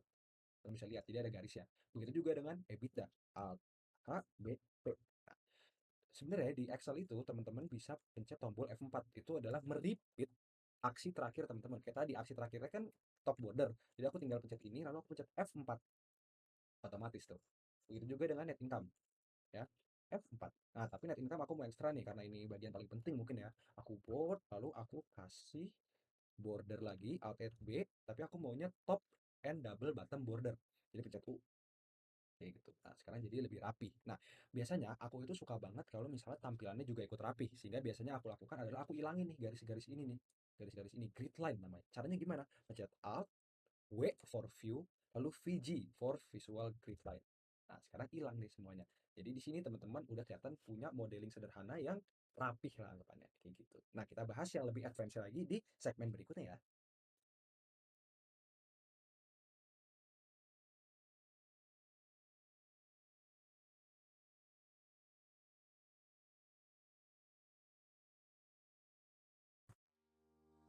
Oke, pada section kali ini kita akan belajar tiga hal.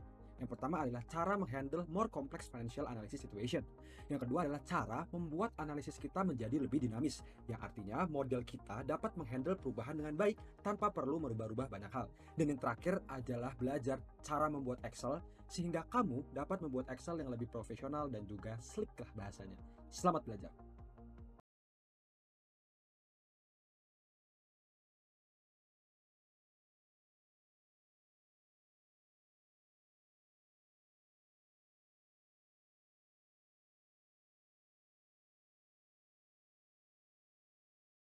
Oke teman-teman, sekarang kita akan lanjutkan ke segmen berikutnya di mana kita akan membuat model yang tadi mungkin masih basic menjadi kelihatan lebih profesional lagi nih. Kira-kira hal apa sih selanjutnya yang harus dilakukan?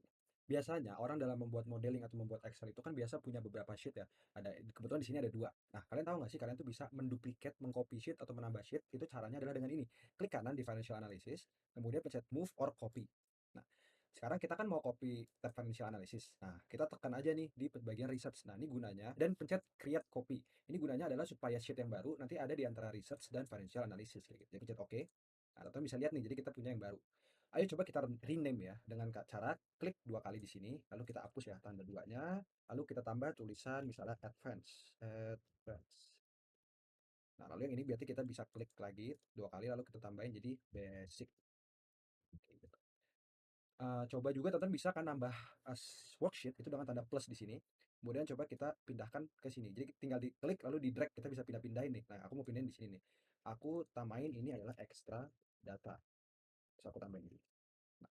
Nah, ini tujuannya apa nih teman-teman? Tujuannya adalah ini sebagai sheet pembagian. Mungkin kalau kayak teman-teman punya binder, ya ini bagian pembaginya gitu. Jadi antara kita di sini punya analisa, di sini punya resource atau datanya. Nah, kita bisa further separate ini dengan cara mewarnai.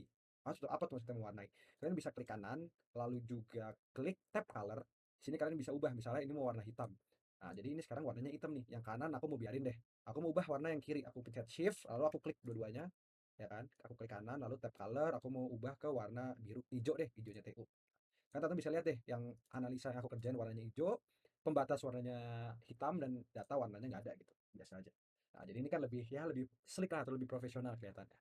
Selanjutnya yang teman-teman bisa lakuin itu namanya adalah grouping. Apa tuh grouping? Terkadang kita kan pengen kita buat satu section itu yang terdiri dari income statement dan assumptions aja kayak gitu. Jadi kita mau kita tuh bisa umpetin nih ini semua bawah-bawahnya. Nah, jadi kan judulnya dua nih yang gede, income statement dan assumption. Sekarang kita mau umpetin. Nah, kalian bisa ngelakuin itu dengan menggunakan yang namanya grouping. Gimana caranya? Pertama kalian pilih dulu semua hal di bawah judulnya. Lalu kalian pencet shift spasi. Ini untuk menselect ke bagian kanan. Jadi satu row kalian select semua. Nah, kalian juga bisa loh select kolom. Misalnya kalian mau select C kayak gini. Ini kan pakai mouse, pencet C. Bisa juga kalian tinggal taruh kursornya di bagian kolom C, lalu pencet Ctrl spasi. Tuh, bisa kayak gitu. Oke, kita kembali ya. Kita mau select row-nya dulu.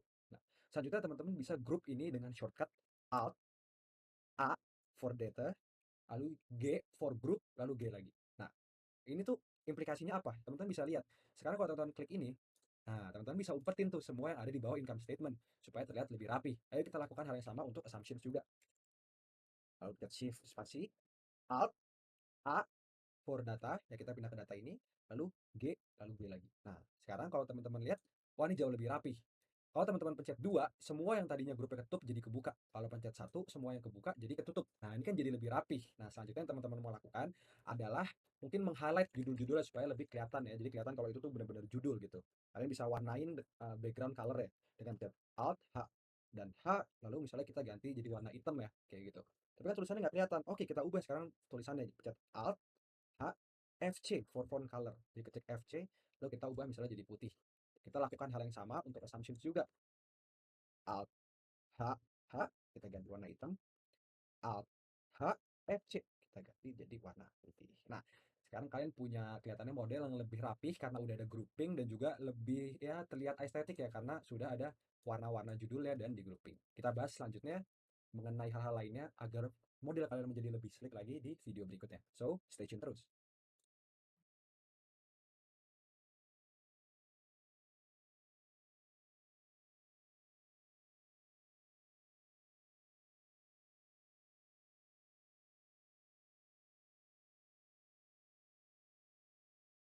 Let's continue building our model and our analysis. Jadi next step-nya adalah kita mau bikin section analysis. Karena ini udah section baru, maka kita butuh judul baru dong. Jadi kita copy dari sini, Ctrl C, lalu Ctrl V sini.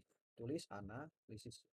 Analisis yang mau kita lakukan namanya adalah common size income statement. Analisis common size income statement. Ini kalau di teman-teman mungkin belum ke bold, di sini aku bold ya. Nah, gimana cara ngelakuinnya? Kita pertama copy dulu nih semua line items atau semua tulisan yang ada di bawah income statement, lalu kita paste as value. Jadi Alt ES lalu V for value. Jadi kita copy nih value-nya, ya kan. Nah, selanjutnya yang teman-teman bisa lakukan itu adalah membuat common size income statement analysis. Maksudnya itu apa? Common size income statement analysis itu artinya adalah teman-teman mau lihat nih item-item di sebelah kiri ini jika dibandingkan dengan revenue itu berapa persennya sih? Jadi kita mau lihat COGS itu berapa persen dari revenue di tahun ini, di tahun selanjutnya. Gross profit berapa persen dari revenue, tax berapa persen dari revenue dan selanjutnya. Nah, gimana caranya kita mau ngelakuin hal itu? Tentunya pertama kita mulai dulu dari revenue. Kalau kita mau tahu revenue berapa persen dari revenue, jawabannya tentu 100% ya kan, karena revenue dibagi revenue. Ya. Cuman nggak apa-apa, kita bikin dulu karena kita harus bikin semuanya. Jadi kita bagi revenue yang mau kita cari tahu dibagi sama dirinya sendiri. Nah, lalu selanjutnya yang teman-teman harus lakukan itu namanya adalah anchoring. Jadi anggapannya menjangkar. Apa tuh maksudnya anchoring? Kalau teman-teman tekan F4, di sini muncul dua dollar sign. Kalian klik sekali lagi, dollar sign-nya cuma di angka 4. Klik sekali lagi, dollar sign-nya di D doang. Nah, maksudnya apa? Ini aku klik sekali lagi hilang. Kalau dua biji gini, artinya pembaginya itu akan selalu sel D4. Jadi di lock di D4 doang. Kalau misalnya aku klik 2 kali, pembaginya itu akan stay di row 4 aja. Tapi bisa ke E, F, G kalau misalnya kita geser kopinya ke kanan. Kayak gitu. Lalu kalau kita klik sekali lagi, pembaginya itu akan selalu terfokus di kolom D doang. Kayak gitu. Jadi nggak bakal pindah ke E, F, G, dan lain-lain.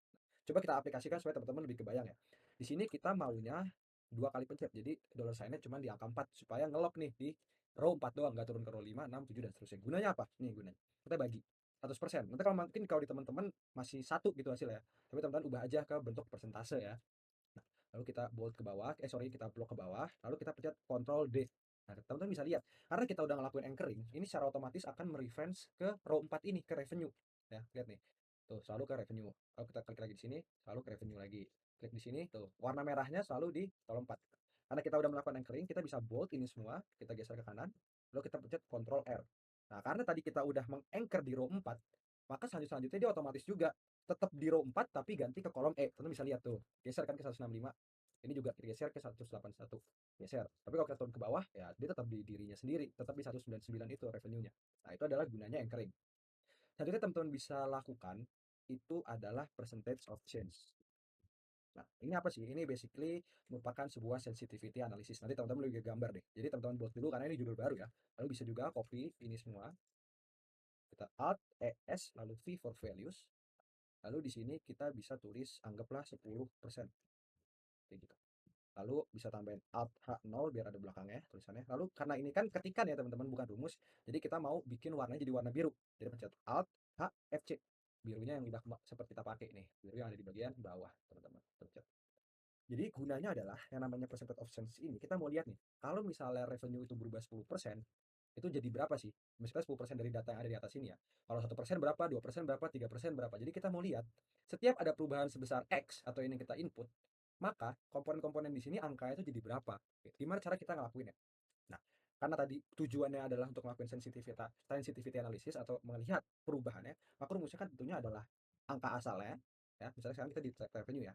dikali dalam kurung 1 ditambah sama perubahannya. Benar kan? Kayak gini.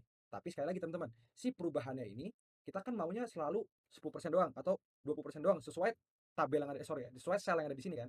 Sehingga kita harus melakukan namanya anchoring. Jadi kita anchor selalu di situ. Kayak gitu. Tutup kurung, pencet enter. Nah, teman-teman bisa lihat hasilnya sama, hasilnya naik 10%, sorry. Nah, hasilnya naik 10% ya. 150, kalau berubah 10% jadi 165. Nah, sekarang kita copy nih ya dari formatnya supaya lebih rapi, kita Ctrl C, lalu Alt S, lalu pencet T for format atau T. Jadi sekarang sama. Nah, selanjutnya karena teman-teman udah melakukan anchoring, teman-teman bisa langsung aja nih copy ke bawah, Ctrl D, dan copy ke kanan, Ctrl R. Langsung jadi deh nih. Nah, kalau teman-teman mau ngecek benar atau salahnya, bikinlah percentage of change-nya 0 nih. Ya kan? Jadi akan sama. Sama nggak? Lihat deh. 265, 265, 78, 78. Karena nggak ada perubahan. Nanti teman-teman mau analisa, oh kalau berubah turun 1% gimana ya? Hasilnya segini. Kalau misalnya ternyata naik 5%, hasilnya segini. Dan seterusnya gitu. Sesuai kebutuhan teman-teman mau ngeliat. Kan di sini I will leave it to 10 ya. Maka udah selesai nih section bagian analisis kita. Touching, finishing touch terakhir yang harus kita lakukan adalah kita blok ini semua, lalu kita grouping supaya lebih rapi ya teman-teman. Pencet Alt, A for data, G for grouping, lalu pencet G lagi. Lalu kita group rows.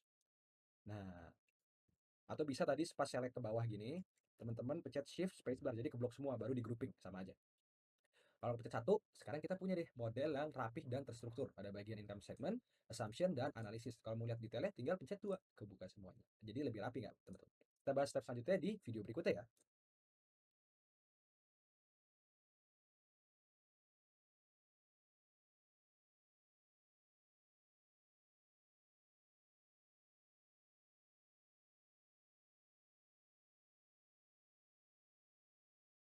Oke, let's continue building our model. Tips selanjutnya yang pengen aku ajarin ke teman-teman adalah name manager. Jadi fitur name manager yang ada di sini ya ini. Dan juga gimana caranya kita bisa ngeedit dua worksheet secara bersamaan. Nah, kalian kan lihat ya, kalian punya banyak worksheet di sini kan. Nah, kalian notice bahwa basic financial analysis worksheet yang pertama ini sama advanced financial analysis sebenarnya itu sama. Cuma bedanya advanced ini ada groupingnya, lalu ada bagian analisisnya gitu kan. Yang tadi kita buat di video-video sebelumnya. Nah, karena notabene-nya mirip atau banyak yang sama, teman-teman bisa melakukan hal ini. Klik shift lalu select dua-duanya ya. Jadi kan tadi awalnya gini nih. Klik klik shift lalu pencet ini dan pencet ini. Lalu sekarang kita misalnya buka ke advance ya. Kita mau ganti nih. Ini jadi misalnya kita mau start dari jadi tahun 2022. Kita ubah dong di sini. Lalu kita klik away ya teman-teman. Lalu teman-teman klik lagi ke basic financial analysis. Nah, di sini lihat deh. Dia ikutan berubah. Baru tadi kita ubahnya di bagian advance analysis. Nah, kayak gitu. Semoga teman-teman kegambar ya. Ini bakal berguna kalau misalnya teman-teman mau ubah judul gitu. Misalnya teman-teman punya 10 atau banyak sheet, lalu mau ubah judulnya kan kalau satu-satu capek, jadi bisa langsung kayak gini. Aku pencet Ctrl Z untuk undo itu semua ya. Nah, selanjutnya adalah penggunaan name manager. Nah, apa itu penggunaan name manager? Apa gunanya? Kalau tadi kita udah jelas di segmen pertama, name manager itu adalah tujuannya adalah kita bisa namain sel ya kan. Kayak ini misalnya sebutannya D7. Kita mau ini disebut bukan D7, kita mau sebut yang lain, itu bisa. Nah, tapi itu sebenarnya gunanya apa sih kalau dalam modeling? Nah, anggaplah kalian mau bikin satu section yang namanya EBITDA gitu ya. Sebenarnya kan EBITDA teman-teman bisa lihat ya di sini 66.000 gitu kan. Tapi misalnya teman-teman mau bikin lagi di bawah for some reason. Teman bisa melakukannya melalui cara manual yang biasa kita lakuin ya kan. Yaitu caranya adalah dengan gross profit dikurang sama bawahnya. Ya kan? Gross profit dikurang sama SG&A. Dapatlah hasilnya 66.000. Benar kan? Nah, tapi ada cara lain untuk melakukan ini. Caranya adalah menggunakan name manager. Misal teman-teman blok dulu nih bagian gross profit ya. Lalu teman-teman pencet Alt N N N untuk name manager N. Lalu klik new. Di sini teman-teman bisa lihat ini otomatis dia tulis gross profit karena ini tulisan yang di paling kiri ya. Kita oke aja nih. Nah, we do the same untuk si SG&A-nya. Jadi kita close dulu. Kalau teman-teman pilih ini SG&A, pencet shift spasi, ya. Lalu Alt M N, lalu klik new lagi N, ya, klik new. Lalu di sini udah SG&A otomatis. Ini bisa kita ubah ya terserah teman-teman mau tulis apapun sesuai kebutuhan teman-teman. Tapi harus tulisannya underscore dan huruf aja, nggak boleh yang aneh-aneh, nggak boleh angka. Oke. Okay. Nah, kalian tutup. Nah, ini gunanya apa? Kita scroll lagi ke bawah. Sekarang kita bisa loh, rumusnya itu bukan pakai rumus manual ini, tapi kita rumus ini. Kita tahu lah, oh EBITDA itu berarti gross profit dikurang SG&A ya. Aku ketik nih, gross profit. Nah, muncul tuh saran gross profit. Ya kan? Kita pencet tab untuk accept. Lalu dikurang sama SG&A. SG, nah muncul lagi, pencet tab. Terus lalu kita enter. Nah, kita dapat deh teman-teman EBITDA, tapi rumusnya tuh selnya tuh begini, bukan D3, D berapa kayak gitu. Karena tadi kita udah pakai namanya name manager. Ya udah, kita tinggal copy ini lalu kita Ctrl R. Ini akan sama nih sama EBITDA yang ada di atas ya, 126, 153 kayak gitu kan. Nah, nextnya instead of blok semua ini, teman-teman mau namain satu sel doang gitu ya. Nah, itu fungsinya gimana sih? Nah, teman-teman misalnya mau buat satu analisa lagi namanya EBITDA sensitivity. Ya, ini aku ganti jadi nol ya supaya lebih jelas untuk contohnya. Nah, teman-teman misalnya kalau misalnya mau bikin EBITDA sensitivity, nah, kan rumusnya sebenarnya ini kan, ya. Jadi rumusnya adalah EBITDA 66 ini dikali dalam kurung satu ditambah sama percentage of change ya. Tadi kan gitu rumusnya. Lalu kita anchor, baru dipencet enter. Nah, there is another way untuk melakukan hal ini. Caranya adalah teman-teman ganti ini menjadi namanya bukan C36 lagi. Contoh kolom ini teman-teman mau bikin sensitivity, namanya sensitivity. Nah, jadi di sini kita ganti nih rumusnya. Instead of kita C36, kita tulis sensitivity. Kita ulang ya. Ini belum kita ulang. Sama dengan 66 dikali dalam kurung 1 tambah sensitivity. Bentar.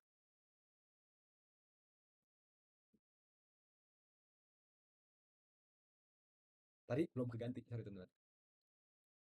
Nah, kita ubah nih rumusnya teman-teman. Daripada tadi pencet anchoring, kita ubah ke sama dengan 66 dikali, ya kan? Dalam kurung 1 ditambah sensitivity. Nah, teman-teman bisa lihat, ada kan?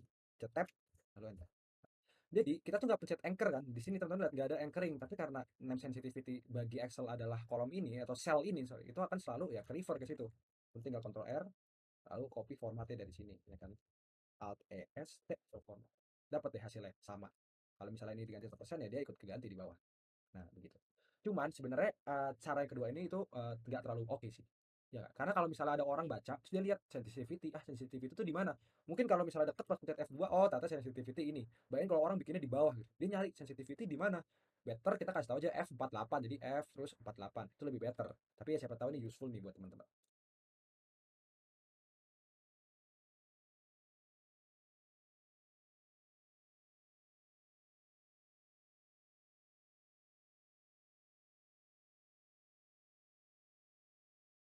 Oke teman-teman, selanjutnya ayo kita sekarang belajar menggunakan trace dependence and trace precedence. Apa tuh maksudnya? Fitur apa itu? Seperti yang aku tadi udah jelasin mungkin di bagian segmen kedua ya teman-teman. Ada sebuah fitur yang cukup berguna nih di Excel. Apalagi kalau misalnya kalian lagi bikin model dan juga atau kalian dikasih nih model atau Excel dari teman kalian. Terus dia minta tolong revisi dong atau tolong lihat udah bener atau enggak. Atau kita memiliki tugas untuk mengaudit sebuah model anggapannya gitu. Padahal kita nggak tahu nih kayak lu tuh buatnya ini dipengaruhi sama apa sih? Contoh ya ini aku buka. Kayak revenue ini mempengaruhi apa aja sih? Kayak sell ini mempengaruhi apa aja?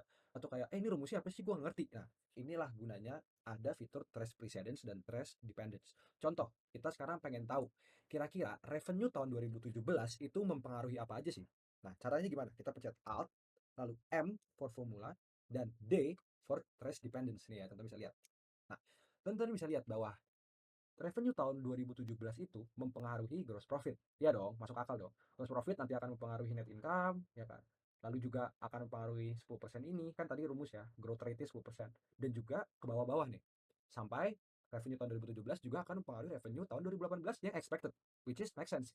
Karena rumusnya tahun 2018 adalah revenue tahun sebelumnya dikali pertumbuhannya 10%, kan kayak gitu. Nah, sekarang teman-teman bisa klik remove arrow. Contoh selanjutnya adalah tracing precedence. Jadi kalau tadi kita cari tahu kira-kira si revenue 2017 mempengaruhi apa. Nah, kalau trace precedence, rumus selanjutnya, kita mau tahu contoh net income tahun 2022 dipengaruhi sama apa. Gimana caranya? Sama kayak tadi. Alt, M, tapi sekarang kita pencetnya P, bukan D. Teman bisa lihat bahwa ternyata net income tahun 2022 dipengaruhi sama EBT dan tax di tahun 2022. Make sense, ya kan? Nah, kalian tuh bisa juga, ini aku pakai mouse ya. Kalian klik terus nih trace di precedence, kalian klik, klik, klik, klik, klik, klik, sampai akhirnya nggak muncul apa-apa lagi, which is artinya pada sebenarnya si 78.000 ini atau net income di tahun 2022 itu tuh link atau merupakan rumus atau bagian dan dipengaruhi oleh revenue di tahun 2017, which is make sense kayak gitu. Jadi inilah gunanya trace precedent dan trace dependence. Coba sekali lagi ya untuk latihan. Kita mau lihat kira-kira 10% ini mempengaruhi apa. Kita mau ngecek kayak formula yang kita buat di sini benar atau enggak sih? Tadi kan kita bikin formulanya adalah bahwa semua angka di sini itu adalah 10% lebih tinggi daripada angka yang ada di sini. Kan gitu tadi di video sebelumnya. Sekarang kita mau lihat, udah benar belum sih model kita? Caranya gimana? Teman-teman pencet ini, ya kan? Kalian pilih ini, lalu press dependence. Alt, M, D. Nah, teman-teman bisa lihat, oh ternyata benar karena memang angka 10% ini mempengaruhi semuanya. Kalau ternyata model teman-teman salah atau model yang kalian lagi audit itu salah, tiba-tiba misalnya ya, misalnya aku di sini asal ketik aja jadi 97. Nah, ini kan lihat nih, wah kok nggak ada tanda panah sini? Berarti dia salah nih bikin modelnya, kayak gitu. Jadi itulah gunanya fitur trace precedence dan trace dependence. Sekali lagi, trace dependence itu adalah untuk mengetahui nih teman-teman, sebenarnya sel tersebut, ya misalnya satu sel ini mempengaruhi sel apa aja. Kalau precedence, sel yang kita lagi lihat ini dipengaruhi sama sel apa aja. Kira-kira gitu.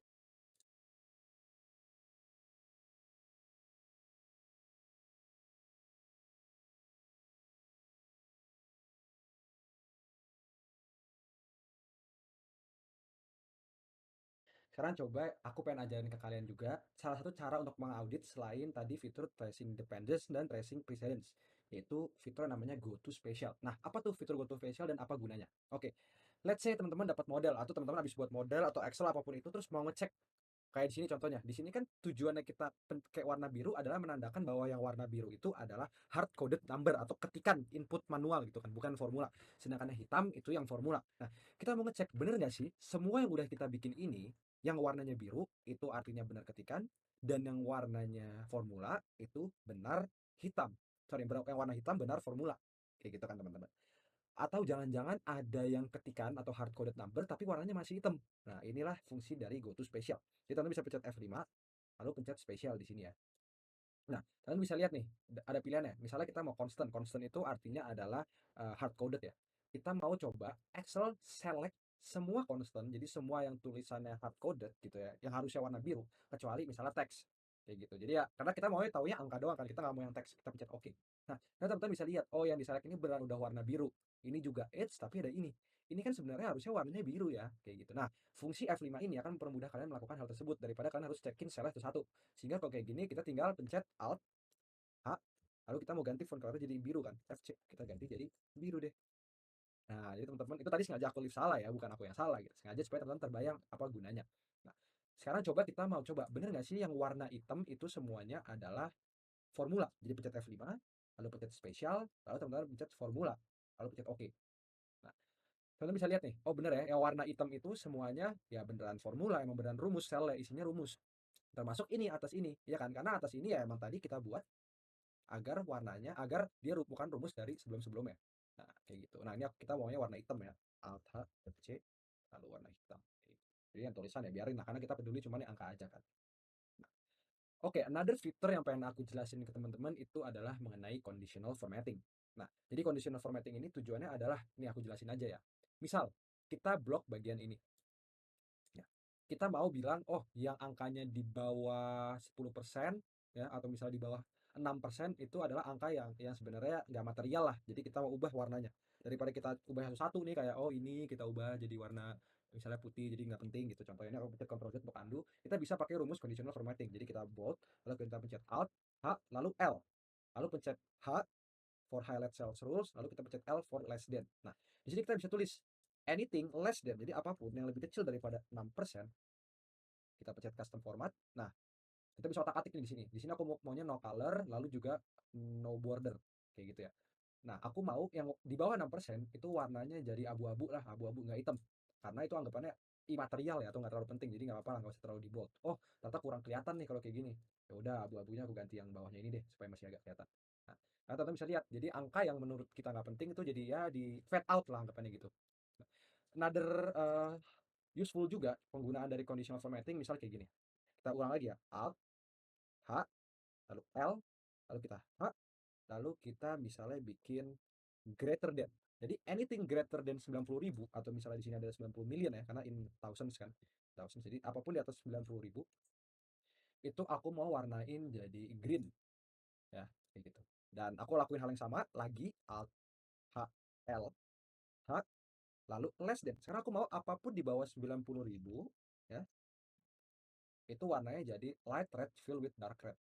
Nah, kalau kayak gini kan jadi lebih mudah nih bagi teman-teman untuk mengetahui atau menganalisa kayak, oh yang jelek tuh kalau menurut aku yang jelek tuh di bawah 90.000. Coba kita cari deh dari angka ini, yang jelek tuh di tahun berapa atau yang masih kurang tuh di tahun berapa. Ya ini sederhana aja sebenarnya kita bisa lihat sih tanpa kayak ginian. Cuman kan yang namanya manusia suka sama yang namanya visualisasi.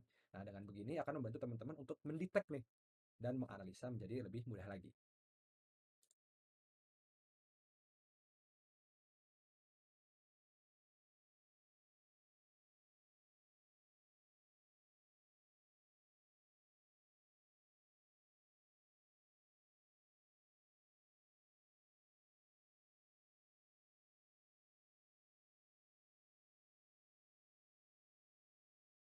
Oke teman-teman, sekarang aku mau ajarin ke teman-teman mengenai namanya dynamic titles and headers. Nah, apa tuh dynamic titles dan juga headers? Teman-teman bisa lihat ya, kalau misalnya di sini kita close ya, kita tutup semuanya. Oke, ini karena memang belum di group, coba kita grouping Alt A G G, lalu kita rows, ya, kita group, pencet satu lagi. Jadi sekarang kita udah punya sesuatu yang rapi ya teman-teman. Sekarang kita mau bikin income statement di sini. Ini kan cuma income statement ya. Teman-teman bisa jadiin ini formula untuk masukin semua yang ada di sini. Maksudnya apa tuh? Misalnya gini, kita pencet F2, lalu kita move ya ke sini, kita bikin ini jadi rumus. Lalu kita bikin apostrof, ya, lalu spasi, apostrof, tanda dan, lalu kita pencet A1, lalu kita pencet enter. Nah, teman-teman bisa lihat bahwa income statement unitnya ada ribuan dolar, ya. Atau di sini teman-teman bisa ganti lah jadi in. Oke. Nah, jadi di sini ikut ganti tanpa harus teman-teman ganti atau ketik manual gitu, dengan menggunakan rumus ini. Sama dengan tanda kutip, lalu tulisan apa yang teman-teman mau tulis, spasinya itu juga harus dimasukin ya. Lalu pakai penghubung tanda dan. Kita bisa bikin sesuatu yang bahkan lebih dynamic ya. Contohnya gini, teman-teman mau bikin bahwa di sini isinya adalah EBITDA. Misalnya kita mau EBITDA tahun 2022. Instead of nulis kayak gini, teman-teman bisa bikin loh kayak gini. Sama dengan EBITDA ya, lalu tanda dan, lalu tanda ini, spasi ini, lalu tanda dan lagi, lalu teman-teman refer ke 2022 kayak gitu. Lalu pencet enter. Kita dapat EBITDA in 2022. Nah, berapa EBITDA in 2022? Tinggal refer aja ke bagian sini. Nah, kayak gitu deh. Sekarang teman-teman udah punya, udah tahu sekarang cara bikin dynamic titles and dynamic headers. Semoga semua fitur di segmen-segmen ini yang udah aku ajarin berguna untuk kalian ke depannya.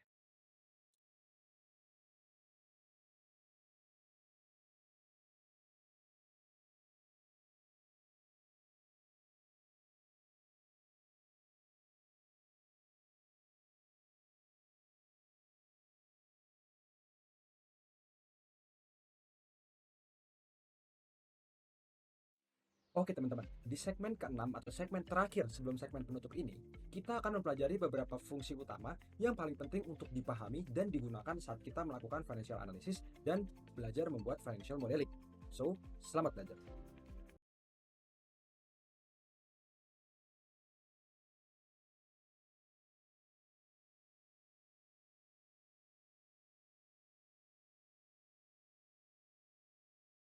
Oke teman-teman, fitur selanjutnya yang mau aku jelasin ke teman-teman adalah fitur date atau tanggal ya di Excel. Karena yang namanya building a financial modeling or analysis itu biasanya sangat amat bergantung sama tanggal ya. Karena ada data yang sifatnya data tahunan atau annual data, atau ada data yang sifatnya bulanan atau monthly data. Nah, jadi gimana cara aku jelasinnya gini teman-teman. Misalnya ada satu section namanya time periods ya, periods di sini. Coba. Misalnya kamu mau di sini monthly data, di sininya annual data. Di Excel ada fungsi yang namanya today. Jadi today lalu buka kurung, tutup kurung. Nah, ini karena nggak kelihatan, kita bisa klik ini dua kali supaya nanti jadi kelihatan. Ya. Nah, jadi fungsi today itu dia menarik data sekarang atau hari ini. Jadi kalian bisa tahu data hari ini. Maksudnya data hari ini maksudnya tanggal ini. Tanggal itu tanggal hari ini. Dia menarik tanggal hari ini. Ya teman-teman. Nah, kalau misalnya nanti teman-teman close lalu buka di besok. Ini kan sekarang tanggal 26 Juli ya. Misalnya buka di besok. Nah, ini nanti akan otomatis berubah jadi 27 Juli. Kayak gitu teman-teman. Nah, sekarang yang mau kita lakuin, ini untuk kepentingan contohnya aku pindah ke bawah ya, Ctrl X, Ctrl V, jadi cut pindah ke bawah. Lalu aku mau, ini kan formula ya, aku mau ya udah ada tanggal yang fix, misalnya tanggal 26 terus. Ya kita bisa Ctrl C, lalu ke atas, Alt E, S, lalu V for values, kayak gitu. Nah, teman-teman lihat deh, Excel itu kalau misalnya ini kan formatnya udah bener date ya, tapi di atas ini formatnya adalah general. Kalau formatnya salah, dia itu suka jadi angka kayak gini. Ini kan jadi nggak berarti kan, sehingga teman-teman bisa pencet ini number atau F1 ya. Lalu kita pindah ke bagian date. Nah, teman-teman tinggal pakai aja nih, pilih aja date mana yang teman-teman mau kayak gitu. Kalau aku pakai standar aja ya. Jadi kalau di Indonesia kan hari, day, month, year gitu. Di ini. Nah, sekarang teman-teman punya dua deh. Di sini ada yang rumus ya kan. Di sini ada yang bentuknya itu tulisan atau hard coded. Sehingga di sini perlu kita ubah ya teman-teman. Jadi font color kita ubah jadi warna biru. Nah, ini aku pindahin ya sini. Lalu ini aku delete deh. Karena teman-teman udah tahu fungsi day. Nah, lalu kita mau building, mau nge-build sebuah model, itu kan pasti kita start dari point zero ya, atau dari waktu nol, ya kan teman-teman. Waktu nol, lalu misalnya ini 1 tahun atau 1 bulan sebelumnya itu satu tahun selanjutnya lagi dua, gitu kan, tiga dan seterusnya. Nah, jadi di sini Aku mau bikin dulu nih teman-teman. Di sini anggapannya 0, lalu di sampingnya adalah sama dengan sebelumnya ditambah 1. Nah, ini gunanya apa? Nanti teman-teman akan tahu. Aku kontrol R. Udah isi semua. Misalnya, kita itu sekarang ada di bulan Juli, ya kan? Kita mau data kita itu akhir Juli nih. Itu gimana teman-teman cara bikinnya? Ada rumusnya namanya EO month. Jadi end of month. Ya. Jadi ntar Excel akan secara otomatis mengekstrak hari terakhir di bulan tersebut. Jadi gimana? Ini kita bikin dalam kurung ya. Kita tulis start date-nya adalah ini. Iya dong. Karena start date kita kan yang tanggal hari ini gitu. Misalnya di aku hari ini tanggal 26 Juli. Lalu kalau teman-teman koma pakai koma, kalau titik dua pakai titik dua, tergantung Excel ya. Lalu aku tulis months-nya 0. Karena aku nggak mau tambah months gitu. Karena ini D0 gitu. Atau misalnya titik 0. Aku tutup kurung, pencet 4. Jadi dia otomatis, dia tahu bahwa akhir Juli itu adalah tanggal 31. Nah, karena ini kita udah link, teman-teman bisa lihat ya. Ya kan? Kita kan mau copy ke samping. Nah, tapi sebelum kita copy ke samping, perlu bagi kita untuk menganchor C55 agar selalu mereference ke sini. Nah, kita pencet F4 ya kan. Baru nanti kita copy ke samping. Teman-teman bisa lihat. Ini sekali lagi, karena kegedean tulisannya, kalian bisa blok ya. Lalu klik ini 2 kali. Nah, itu langsung kelihatan di spotnya. Nah, kalian bisa lihat bahwa dia tuh otomatis mengambil akhir tanggal di setiap bulan berikutnya. Ya kan? Karena di sini 1, jadi kan artinya 1 bulan setelah tanggal 7 tuh. Setelah bulan 7 atau sebelum Juli, dia otomatis kalian bisa lihat tuh. Rumusnya ya, otomatis. Dia melink ke atas. Nah, itu gunanya. Jadi kalian bisa lihat. Lalu sekarang kita misalnya mau annual data, ya kan? Di sini caranya kita maunya akhir tahun. Kalau ini kan bulanan ya, nambah sebulan, sebulan, sebulan, sebulan terus sampai tahun tanggal bulan ke-6. Kita sekarang mau data tahunan. Jadi tahun ke-0, tahun ke-1, tahun ke-2. Caranya gimana? Sama dengan date. Nah, dalam kurung ini cara membacanya adalah gini. Fungsi date itu akan menampilkan sebuah year, month, and day sesuai dengan perintah dari kita. Jadi kita mau nih, date ini kan di sekarang ya, jadi akhir tahun ini. Nah, jadi year-nya kita pakai rumus year dalam kurun. Nah, rumus year ini kita link ke sini teman-teman. Nah, kenapa kita link ke sini? Karena kita mau Excel ngambil year dari tahun 2021, ya kan? Dari sekarang, hari ini gitu, tanggal hari ini. Jadi kita mau ekstrak 2021-nya aja, nggak 7-nya, nggak 26 ya. Jadi rumusnya adalah seperti ini teman-teman. Nah, lalu kita kurung, kita plus ya 0 karena ini baru titik pertama. Lalu kita tutup kurung. Sorry, sebelum kita tutup kurung, kita masuk ke bagian month. Month, akhir bulan dari setiap tahun. Jadi akhir tahun itu kan bulannya selalu 12 ya. Jadi kita tulis saja 12 dan D-nya di bulan Desember akhir tahun itu kan pasti 31. Jadi kita tulis 31 lalu kita tutup kurung. Dan jangan lupa untuk mereference atau men-anchor ya ini ya. Supaya selalu ke C55 ini. Lalu kita pencet enter. Teman bisa geser ke kanan, Ctrl R. Kita bisa lihat bahwa dia nambah setahun ya. 2021, 2022, 2023, 4, 5 dan seterusnya. Nah, fungsi date, lalu fungsi year, fungsi end of month, fungsi pokoknya berhubungan dengan tanggal itu akan sangat berguna jika teman-teman membuild yang sebuahnya yang fungsi ini semua, fungsi year, month, date ini akan berguna apabila teman-teman itu misalnya lagi ngebuat atau lagi memforecast discounted cash flow atau DCF. Nah, ini akan sangat berguna. Jadi semoga ini berguna ya ke depannya untuk teman-teman.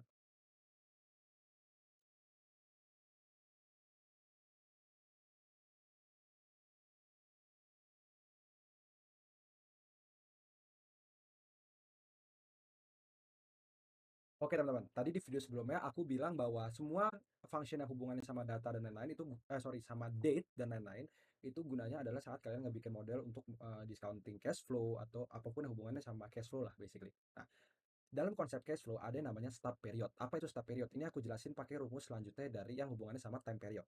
Anggap ada monthly ya period dan juga annual period. Saat kita ngebuat model, saat kita memvaluasi sebuah perusahaan, terkadang kita misalnya ngevaluasi, kayak contoh, aku ngevaluasi discounted cash flow itu di tanggal 26 bulan 7. Padahal cash flow yang aku analisa itu cash flow akhir tahun, kayak gitu kan. Sehingga ada selisih nih antara waktu aku terima, ya kan? Sorry, saat aku memvaluasi sama saat aku valuasinya gitu. Which is akhir tahun, which is masih beda berapa bulan atau berapa bulan lagi gitu kan dari akhir tahunnya. Nah, itu ada selisihnya. Sehingga itu akan mempengaruhi perhitungan kita. Nah, di Excel ada rumus otomatis untuk bisa mengkalkulasi selisih tadi. Nah, selisih tadi itu namanya adalah stub period. Kayak gitu, teman-teman. Kayak contoh, misalnya monthly ya. Aku pengen tahu berapa sih jarak dari tanggal 26 bulan 7 ke tanggal 31 bulan 7. Misalnya itu cash flow yang lagi aku valuasi gitu ya, bulanan ya. Jadi aku pakai rumus yang namanya year frac atau year fraction. Year frac. Berapa kurung Start date-nya aku mau ini ya. Terus aku anchor karena akan selalu di sini gitu kan. Nanti kalau aku copy ke samping biar nggak berubah. Lalu end date-nya apa? Ini. Lalu tutup, kurung, benar. Nah, supaya lebih rapi, kita pencet Ctrl 1 karena kita mau formatnya itu number, distribusi separator, lalu minus ini dan decimal place-nya mau 3 aja. Tuh. Nah, lalu aku bisa copy ke kanan, lalu aku copy ke bawah. Maksudnya apa nih? Artinya tanggal 26 bulan 07 itu menggambarkan masih ada 0,014 lagi yang masih harus kalian terima sampai akhirnya sampai ke tanggal 31. Nah, itu kalau agak susah, teman bayangin gini. Misalnya di akhir tanggal 31 Juli, teman-teman tuh dapat 1 juta kayak gitu. Nah, sekarang di tanggal 26, itu artinya teman-teman udah terima sekitar berapa persennya gitu kan. Sehingga yang masih teman-teman harus terima itu sisanya, which is 0,014-nya kayak gitu. Itulah maksud dari start period, selisih antara tanggal kita evaluasi atau tanggal kita bikin sekarang dengan certain date yang udah kita tentuin. Ya, kayak contoh nih, kalau misalnya kita mau tahu 26 Juli sampai akhir tahun 2021, itu masih ada 0,4321. Sorry, 431. Ya kalau misalnya kita di sini 1 Juli, ya misalnya 1 Juli ya, mungkin 0,5 ya teman-teman. Karena kan tuh 0,5 karena 1 Juli itu artinya 6 bulan, ya kan? Atau nangkap lah artinya lah ya. Jadi 26 segini. Nah, kalau misalnya jarak dari 26 ke tahun 2022 akhir tahun ya tinggal tambah satu aja gitu kan, satu tambah 1 tahun lagi, tambah 1 tahun lagi, tambah 1 tahun lagi dan lain-lain. Nah, ini gunanya itu saat kalian evaluasi atau misalnya menghitung yang namanya cash flow, sehingga kalian tuh saat bikin kalian juga memperhitungkan yang namanya stub period tadi, STUB, stub period. Semoga berguna ya ke depannya.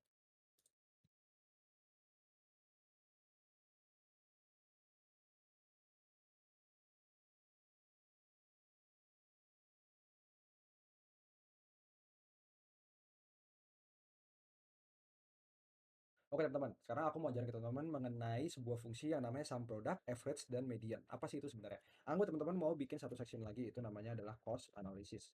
Nah, kalau belum di bold dulu ya, pakai Ctrl B gitu. Lalu teman-teman mau pindahin atau select semua cost yang ada di sini, pindahin ke bawah. Jadi kita sambil pencet Ctrl, teman-teman pilih COGS, ini sambil ditekan ya, CTRL atau Ctrl, SG&A, depreciation, interest, and tax. Ini kan ya, lalu pencet Ctrl C. Scroll ke bawah, lalu pisahin di sini, Ctrl V. Ups, salah. Karena tadi kita ulang lagi, sampai pencet Control, Depreciation, Interest, Control C di sini. Lalu kita pencet sini, Control V. Nah, teman-teman kayak gini ya. Tadi ternyata salahnya adalah karena bagian sini aku select juga nih. Jadi select yang bagian atasnya aja ya. Udah selesai kan? Nah, sekarang selanjutnya adalah teman-teman mau coba untuk melink angka-angkanya. COGS itu kan berarti sama dengan ini. Habis itu kalau misalnya SG&A berarti sama dengan ini. Lalu depreciation juga sama dengan ini. Interest juga sama dengan ini. Lalu taxes sama dengan ini. Lanjutnya teman-teman bisa blok ini semua lalu pencet Ctrl R untuk isi ke samping ya kan karena udah sama. Nah, lanjutnya mungkin untuk melakukan cost analysis teman-teman bisa tambah satu line lagi yang namanya total. Total. Kita mau lihat dong total. Biasa kan orang total itu kan rumusnya adalah sama dengan sum terus di blok semuanya. Ada cara lebih cepat yaitu dengan pencet Alt equal atau Alt sama dengan. Nah, tapi tekannya itu harus agak cepet ya teman-teman. Atau Alt lalu sama dengan. Kalau gini tuh jadinya error. Tapi tekannya mungkin harus sambil ditekan. Jadi Alt-nya jangan dilepas, Alt sama dengan kayak gitu. Alt-nya jangan dilepas ya. Karena hasilnya inilah. Teman-teman bisa langsung blok ke kanan. Nah, mungkin karena ini total bisa kita blok juga nih. Kita Ctrl B lalu kita tambahin border. Alt H B P tambahin border. Nextnya mungkin teman-teman mau hitung average ya kan. Simple aja mau hitung average ya kan. Nah, untuk hitung average tentunya Excel itu ada rumus average supaya lebih gampang. Sama dengan average. Dalam kurung tutup lalu blok atasnya. Dapat the average ya kan untuk hitung rata-rata cost lah. Nah, terkadang saat kita melakukan analisa atau apapun itu, kita juga menghitung namanya weighted average. Jadi kita asumsi ini, misalnya menurut kita cost-cost ini tuh ada cost yang lebih risky daripada cost yang lainnya. Atau kita menilai sesuatu terus kita bilang, oh ini sesuatu yang lebih risky. Anggap kalau netral itu kita tulis 10. Di bawah 10 itu berarti tidak terlalu risky. Di atas 10, misalnya 11 itu artinya risky. Nah ini contoh ya, ini aku asal aja. Tapi misalnya saat kalian melakukannya, kalian ada perhitungan-perhitungan seperti ini. Kita mikir bahwa COGS itu ya aman lah, dia nggak akan naik terlalu banyak atau nggak akan turun terlalu banyak. Kalau SG&A itu nggak terlalu risky deh menurut kita, dia tuh bakal ya turun terus atau relatif stabil. Nah ini aku asal-asal aja ya tulis ya angka-angkanya kayak gini, jangan namanya kecilan, kita 7. Sekarang kita hitung dong, kan ini tujuannya kita bikin ya skala gini, itu tujuannya adalah untuk menghitung yang namanya weighted average. Itu rata-rata tertimbang ya kan. Ada rumus yang cara tepat untuk menghitung weighted average di Excel. Rumusnya adalah sama dengan sum product. Kita cetak, lalu kita pilih.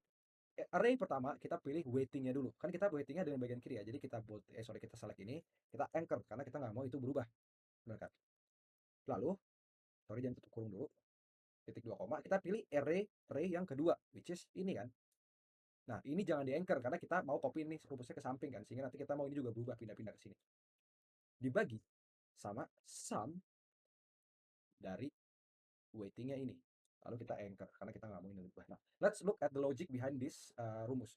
Sum product itu artinya adalah rumus yang mengalihkan array satu ini dengan array kedua. Jadi kita kaliin 10 dengan 67.500, kita kaliin 8 dengan ini, 11 dengan ini, 14 dengan ini, dan 7 dengan ini. Lalu kita bagi dengan ini semua weighting ya. Jadi kita dapat yang namanya weighted average. Benar kan? Jadi kita bisa pencet enter, lalu kita Ctrl L, sampai. Nah, ini kan karena formatnya belum rapi ya, ini udah bentuknya angka tapi ini belum. Nah, ada cara selain bisa Ctrl C lalu Alt E S for formats gitu, T ya. Ada cara mungkin yang nanti bisa lebih cepat bagi teman-teman, yaitu namanya format painter. Jadi pilih format yang udah benar, kita pencet ini, lalu kita blok semua yang mau kita ubah, lalu pencet lepas saja. Nah, itu otomatis ubah formatnya sesuai dengan yang asalnya kayak gitu. Nah, mungkin ada satu hal lagi yang teman-teman bisa gunakan kalau misalnya gunain Excel untuk statistik itu adalah mencari yang namanya median. Nah, jadi rumusnya simpel aja, tulis median, lalu blok ini bisa langsung geser ke kanan. Ya, kira-kira itulah fungsi kalau melakukan cost analysis. Kalian bisa include totalnya, average, weighted average, dan also mediannya untuk melihat bahwa cost ini tuh anomali atau enggak sih. Kayak gitu teman-teman. Semoga bermanfaat.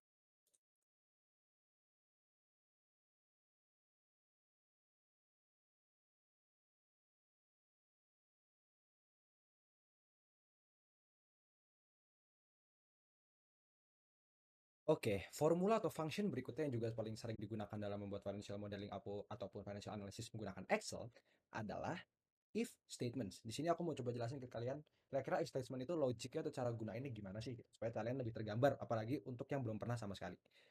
Coba kita mau insert satu sel dulu di bawah ini. Kalian bisa pakai shortcut Alt, H, I, lalu insert row ya, R. Jadi ada satu baris lagi. Di sini aku mau tulis stop or full year. Jadi aku mau lihat nih, angka yang di atas ini menggambarkan stop period atau full year. Nah, rumusnya gimana? Kita pakai if, sama dengan if dalam kurung ini lebih kecil dari satu.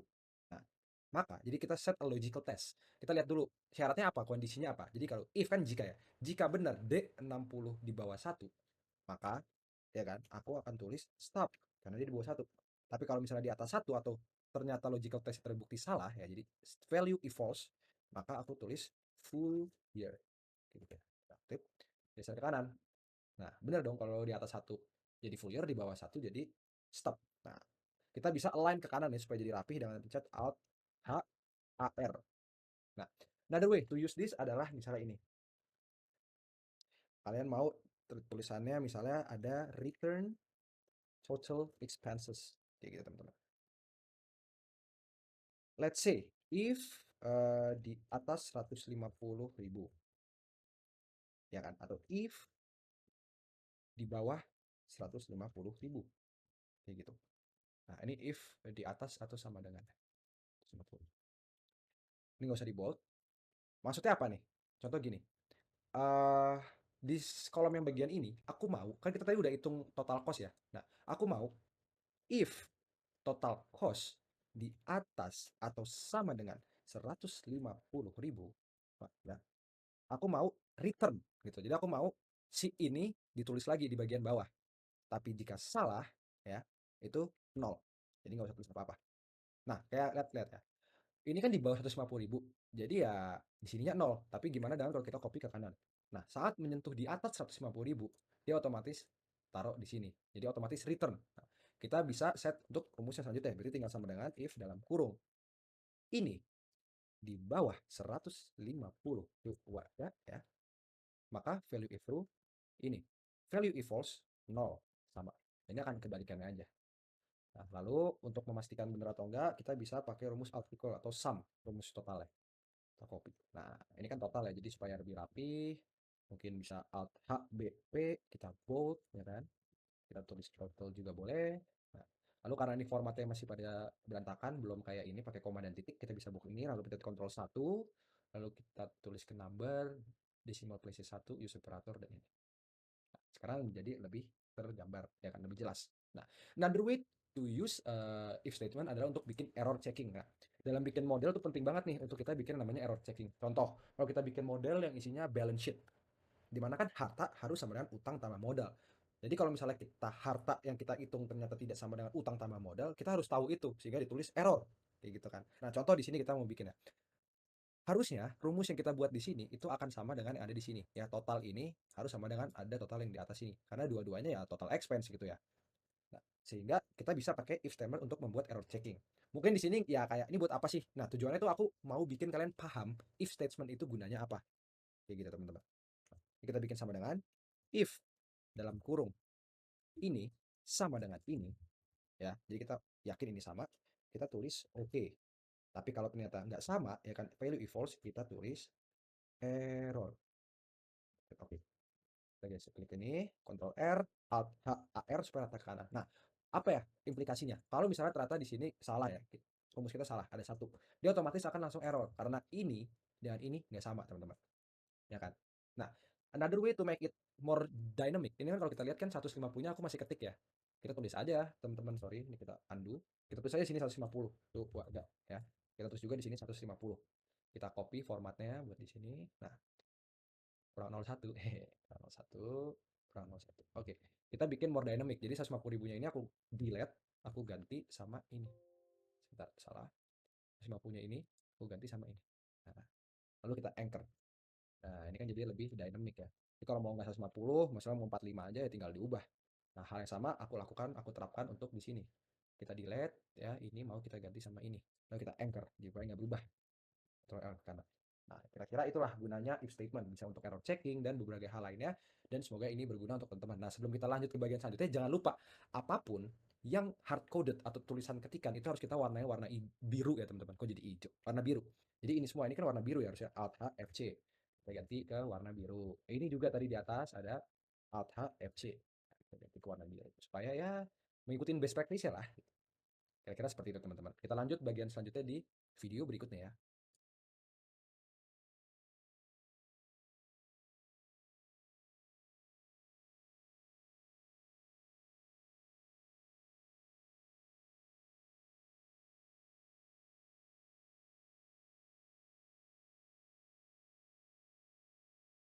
Hal selanjutnya yang mau aku ajarin ke kalian adalah fitur rounding atau pembulatan dan juga absolute. Ya, apa itu absolute nanti kita bahas. Rounding, rounding itu kan bahasa Indonesia adalah pembulatan. Oke, so assume di sini kita buat ini semua, lalu kita bikin desimalnya jadi banyak ya, nggak cuma satu. Kita mau tambahin alt h0, alt h0, alt h0. Jadi ada 4 ya desimalnya. Nah, sekarang kita mau melakukan yang namanya rounding. Ya, kita rounding decimals. Sini aku tulis 0, nanti kelihatan gunanya apa. Alt h AC, kalau aku warnain ya. Jadi warna biru. Sorry, salah. Fontnya yang aku mau warnain. Nah, oke. Sekarang ada fitur yang namanya round atau pembulatan. Ya, teman-teman, round. Kita mau round apa? Misalnya kita mau round weighted average di sini ya, teman-teman. Kita mau round ke, misal kita nggak round dulu deh. Kita anggap ini 0. Kita, ini ya, kita enter. Nah, maka dia akan ngeround angka weighted average ini ke desimal terdekat. Karena di sini 0. Kalau misalnya nanti kita tulisnya 1, ya dia akan round ke 1 desimal. Kita tulisnya 4, kayak gitu. Akan sama karena di belakang ini 4 desimal kan. Kalau tulisnya 0 kita round ke whole number gitu anggapannya. Bukan koma. Kalau tadi kan ada komanya. Kalau misalnya mau satu desimal di pembulatannya gini. Jadi sama. Kalau misalnya 2, 3 dan seterusnya. Jadi itu sesuai dengan kebutuhan teman-teman. Jadi kalau 0 tuh akhirnya artinya adalah whole number. Ya kan? Nomor bulat whole number. Jadi kalau misalnya mau ada satu desimal boleh, pembulatan kedua desimal terdekat boleh, ketiga desimal terdekat boleh, keempat desimal, kelima dan sesuai kebutuhan kamu. Aku I will leave it at 3. Sekarang kalian juga bisa melakukan rounding dengan multiple. Nah, maksudnya apa? Aku Ctrl D untuk isi ini, aku anggap 100. Rumusnya itu adalah M round. Karena aku mau M round tadi, weighted average, dengan multiple 100. Misalnya gitu. Ntar aku jelasin apa maksudnya. Nah, aku bikin dulu ya. Nah, 100 itu artinya aku mau ngebulatin ini ke ratusan terdekat. Jadi kalau ratusan terdekat ya 20.300 karena kan masih di bawah 50 kan belakangnya kan. Kalau misalnya di sininya 2356 mungkin jadi 20.400. Jadi ke ratusan terdekat. Mau ke ribuan terdekat, mau ke nol. Kalau nol tuh basically ke nggak ada ya kan. Satu, kalau satu tuh ke angka bulat terdekat kayak gitu. Jadi terserah kalian mau roundingnya tuh pakai multiple. Jadi ini juga akan sangat useful sih buat kalian selanjutnya saat membuat pembulatan. Apalagi kalau mau bikin model yang angkanya tuh kelihatannya jelek banget, terus kayak sebenarnya mau bikin rapih deh kayak gitu. Jadi di rounding aja gitu. Misalnya di sini aku will leave it ke 100, pembulatan ke ratusan terdekat. Nah, karena ini juga masih jelek, sehingga aku mau dong formatnya aku samain nih. Jadi aku format painter, lalu aku paste aja ke sini. kayak gitu. Jadi sama. Nah, terus terlalu banyak angka nolnya kita alt H9, alt H9, alt H9. Jadi cuma satu. Jadi lebih rapi ya. Nah, lalu ada fitur terakhir yaitu absolute. Absolut apa? Ya seperti kalau kalian pernah belajar matematika, artinya kalian mengubah sesuatu yang negatif jadi positif. Itu artinya absolut, angka absolut.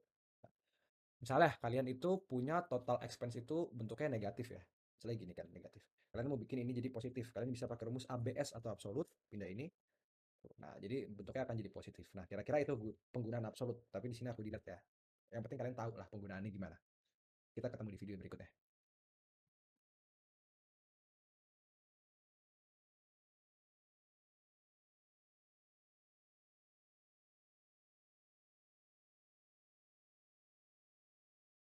Fitur selanjutnya yang mau aku jelasin ke teman-teman itu adalah fitur small, large, min and max. Nah, mungkin aku start dulu dengan min and max ya, karena min and max ini mungkin fitur yang orang mungkin udah sering pakai lah, ya kan. Nah, assume misalnya kita mau cari angka paling kecil di sebuah kumpulan data. Contoh di sini aku mau cari cost yang paling kecil. Rumusnya kan tinggal sama dengan min dalam kurung, ya aku tulis aja numbernya apa aja gitu kan, which is ini semua. Aku blok semua. Gampang kan? Ya udah aku tinggal copy ke kanan. Nah, sekarang aku mau cari max, ya udah tinggal sama dengan max dalam kurung. Ya sama kayak tadi kan, tinggal pilih ini dalam tutup kurung, itu dasarkan. Ini kan fungsinya adalah kita tahu mana yang paling kecil dan mana yang paling besar. Nah, I will introduce to you guys fungsi yang mungkin jarang orang pakai atau jarang orang dengar, tapi sebenarnya cukup useful. Itu adalah small dan large. Assume ada asumsi ya. Jadi di sini aku copy aja sih ke sini. Aku copy ya, so aku tulis satu dulu. Maksudnya apa nih? Misalnya small, rumusnya gini. Rumusnya adalah small dalam kurung, kita pilih kayak tadi array-nya mau yang apa datanya, ya. Lalu kita pilih si asumsinya ini satu misalnya. Aku anchor ya, karena nanti akan aku copy ke kanan. Nah, supaya lebih bagus, ini aku akan format painter ya, jadi supaya sama. Terus copy ke sini. Nah, maksudnya apa? Kalau misalnya small satu, which is itu the first smallest, ya atau the smallest ya kayak gitu. Tapi kadang kita pengen tahu what is the second smallest. Kita tinggal ganti ini kedua. What is the third smallest? Apa yang paling kecil tapi urutan ketiga, ketiga paling kecil, keempat paling kecil, kelima paling kecil. Ya, basically kelima paling kecil adalah yang paling besar karena kan di sini ada 5 area. Misalnya sekarang kita mau ganti, oh aku pengen tahu dong cost yang ketiga paling kecil tuh apa ya? Ketiga paling kecil berarti 16,5, which is SG&A. Itu adalah cost ketiga paling kecil. Nah, large sama fungsinya. Cuman ya di sini kalian lihatnya dari yang paling besar. Jadi large dalam kurung, blok ini semua, tutup kurung, sorry jangan belum tutup kurung dulu ini. Ada tutup kutip, lalu anchor. Lalu kalian tinggal geser aja ke kanan. Nah, kan kalian mau tahu kalau satu terus large itu artinya the largest, jadi yang paling gede, kedua terbesar, ketiga terbesar, keempat terbesar, atau kelima terbesar, which is adalah yang smallest, kayak gitu kan. Ini juga. Nah, ini kan jadi kebalikan. Jadi ya itulah fungsi dari function small dan juga large. Semoga berguna nih buat teman-teman ke depannya jika misalnya lagi ngebuat tugas di Excel.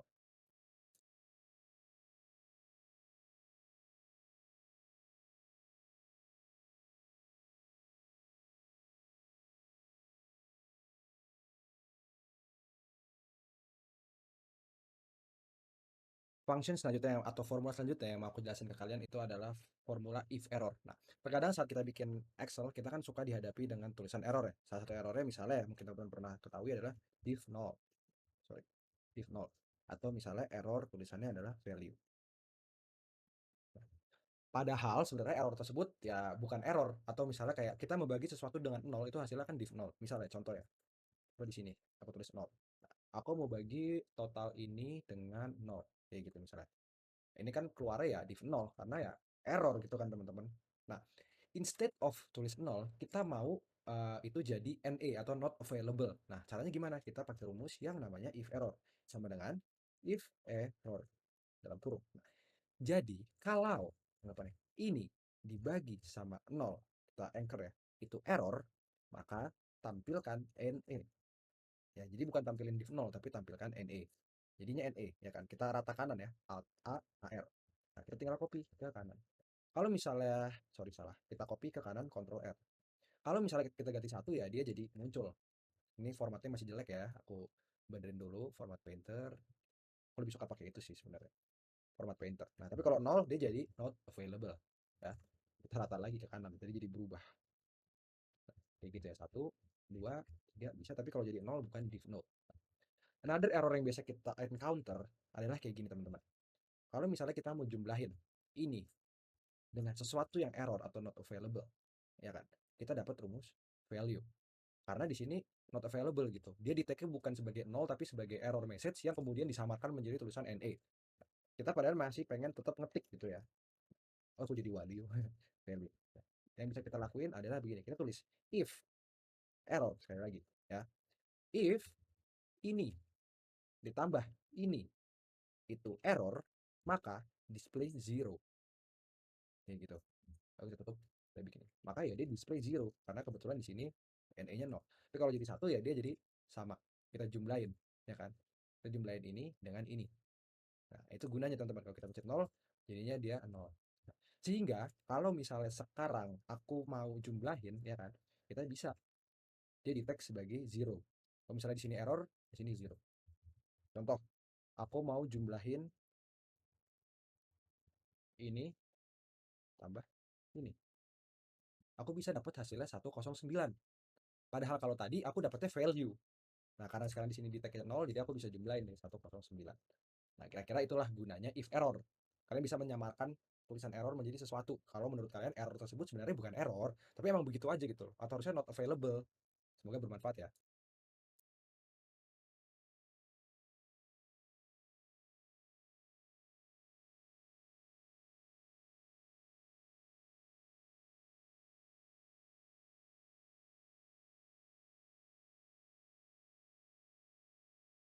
Oke, fitur terakhir atau function yang terakhir atau formula ya, kita rumus atau apapun itulah kalian bisa sebut. Basically rumus lah yang aku mau ajarin atau fitur terakhir yang aku mau ajarin ke teman-teman itu adalah fitur find and replace. Ya, mungkin di sini udah banyak yang tahu ya, tinggal pencet Ctrl F kayak gitu kan.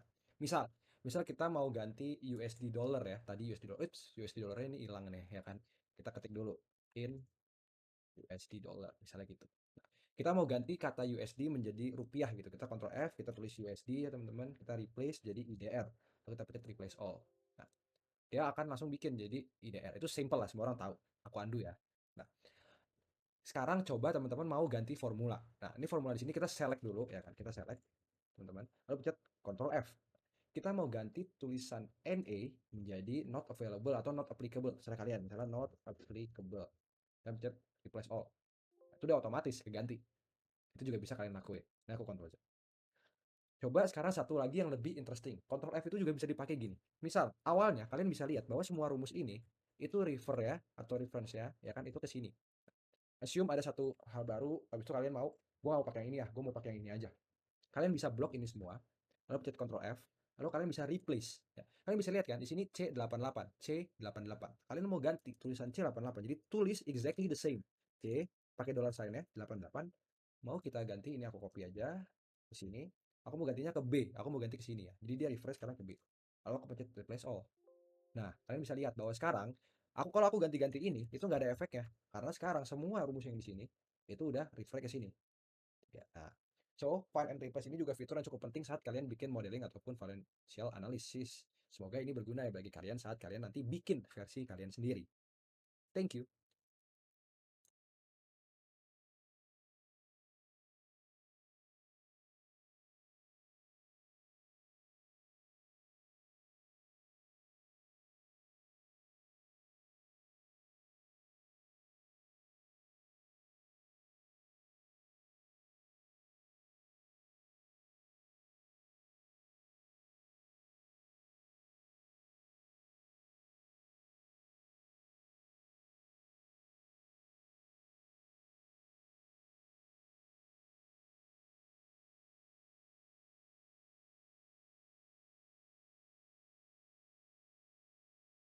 Selamat teman-teman, kalian telah sampai di akhir modul. Sadar nggak sih, kita udah belajar banyak banget hal tentang Excel di modul ini. Kita udah belajar gimana caranya setup Excel, ngelakuin formatting, menggunakan formulas and function, serta belajar membiasakan diri menggunakan keyboard dan shortcut. Semoga apa yang kamu pelajari bisa berguna bagi kamu dalam menganalisa laporan keuangan perusahaan dan membuat financial modeling. Sampai jumpa di modul selanjutnya.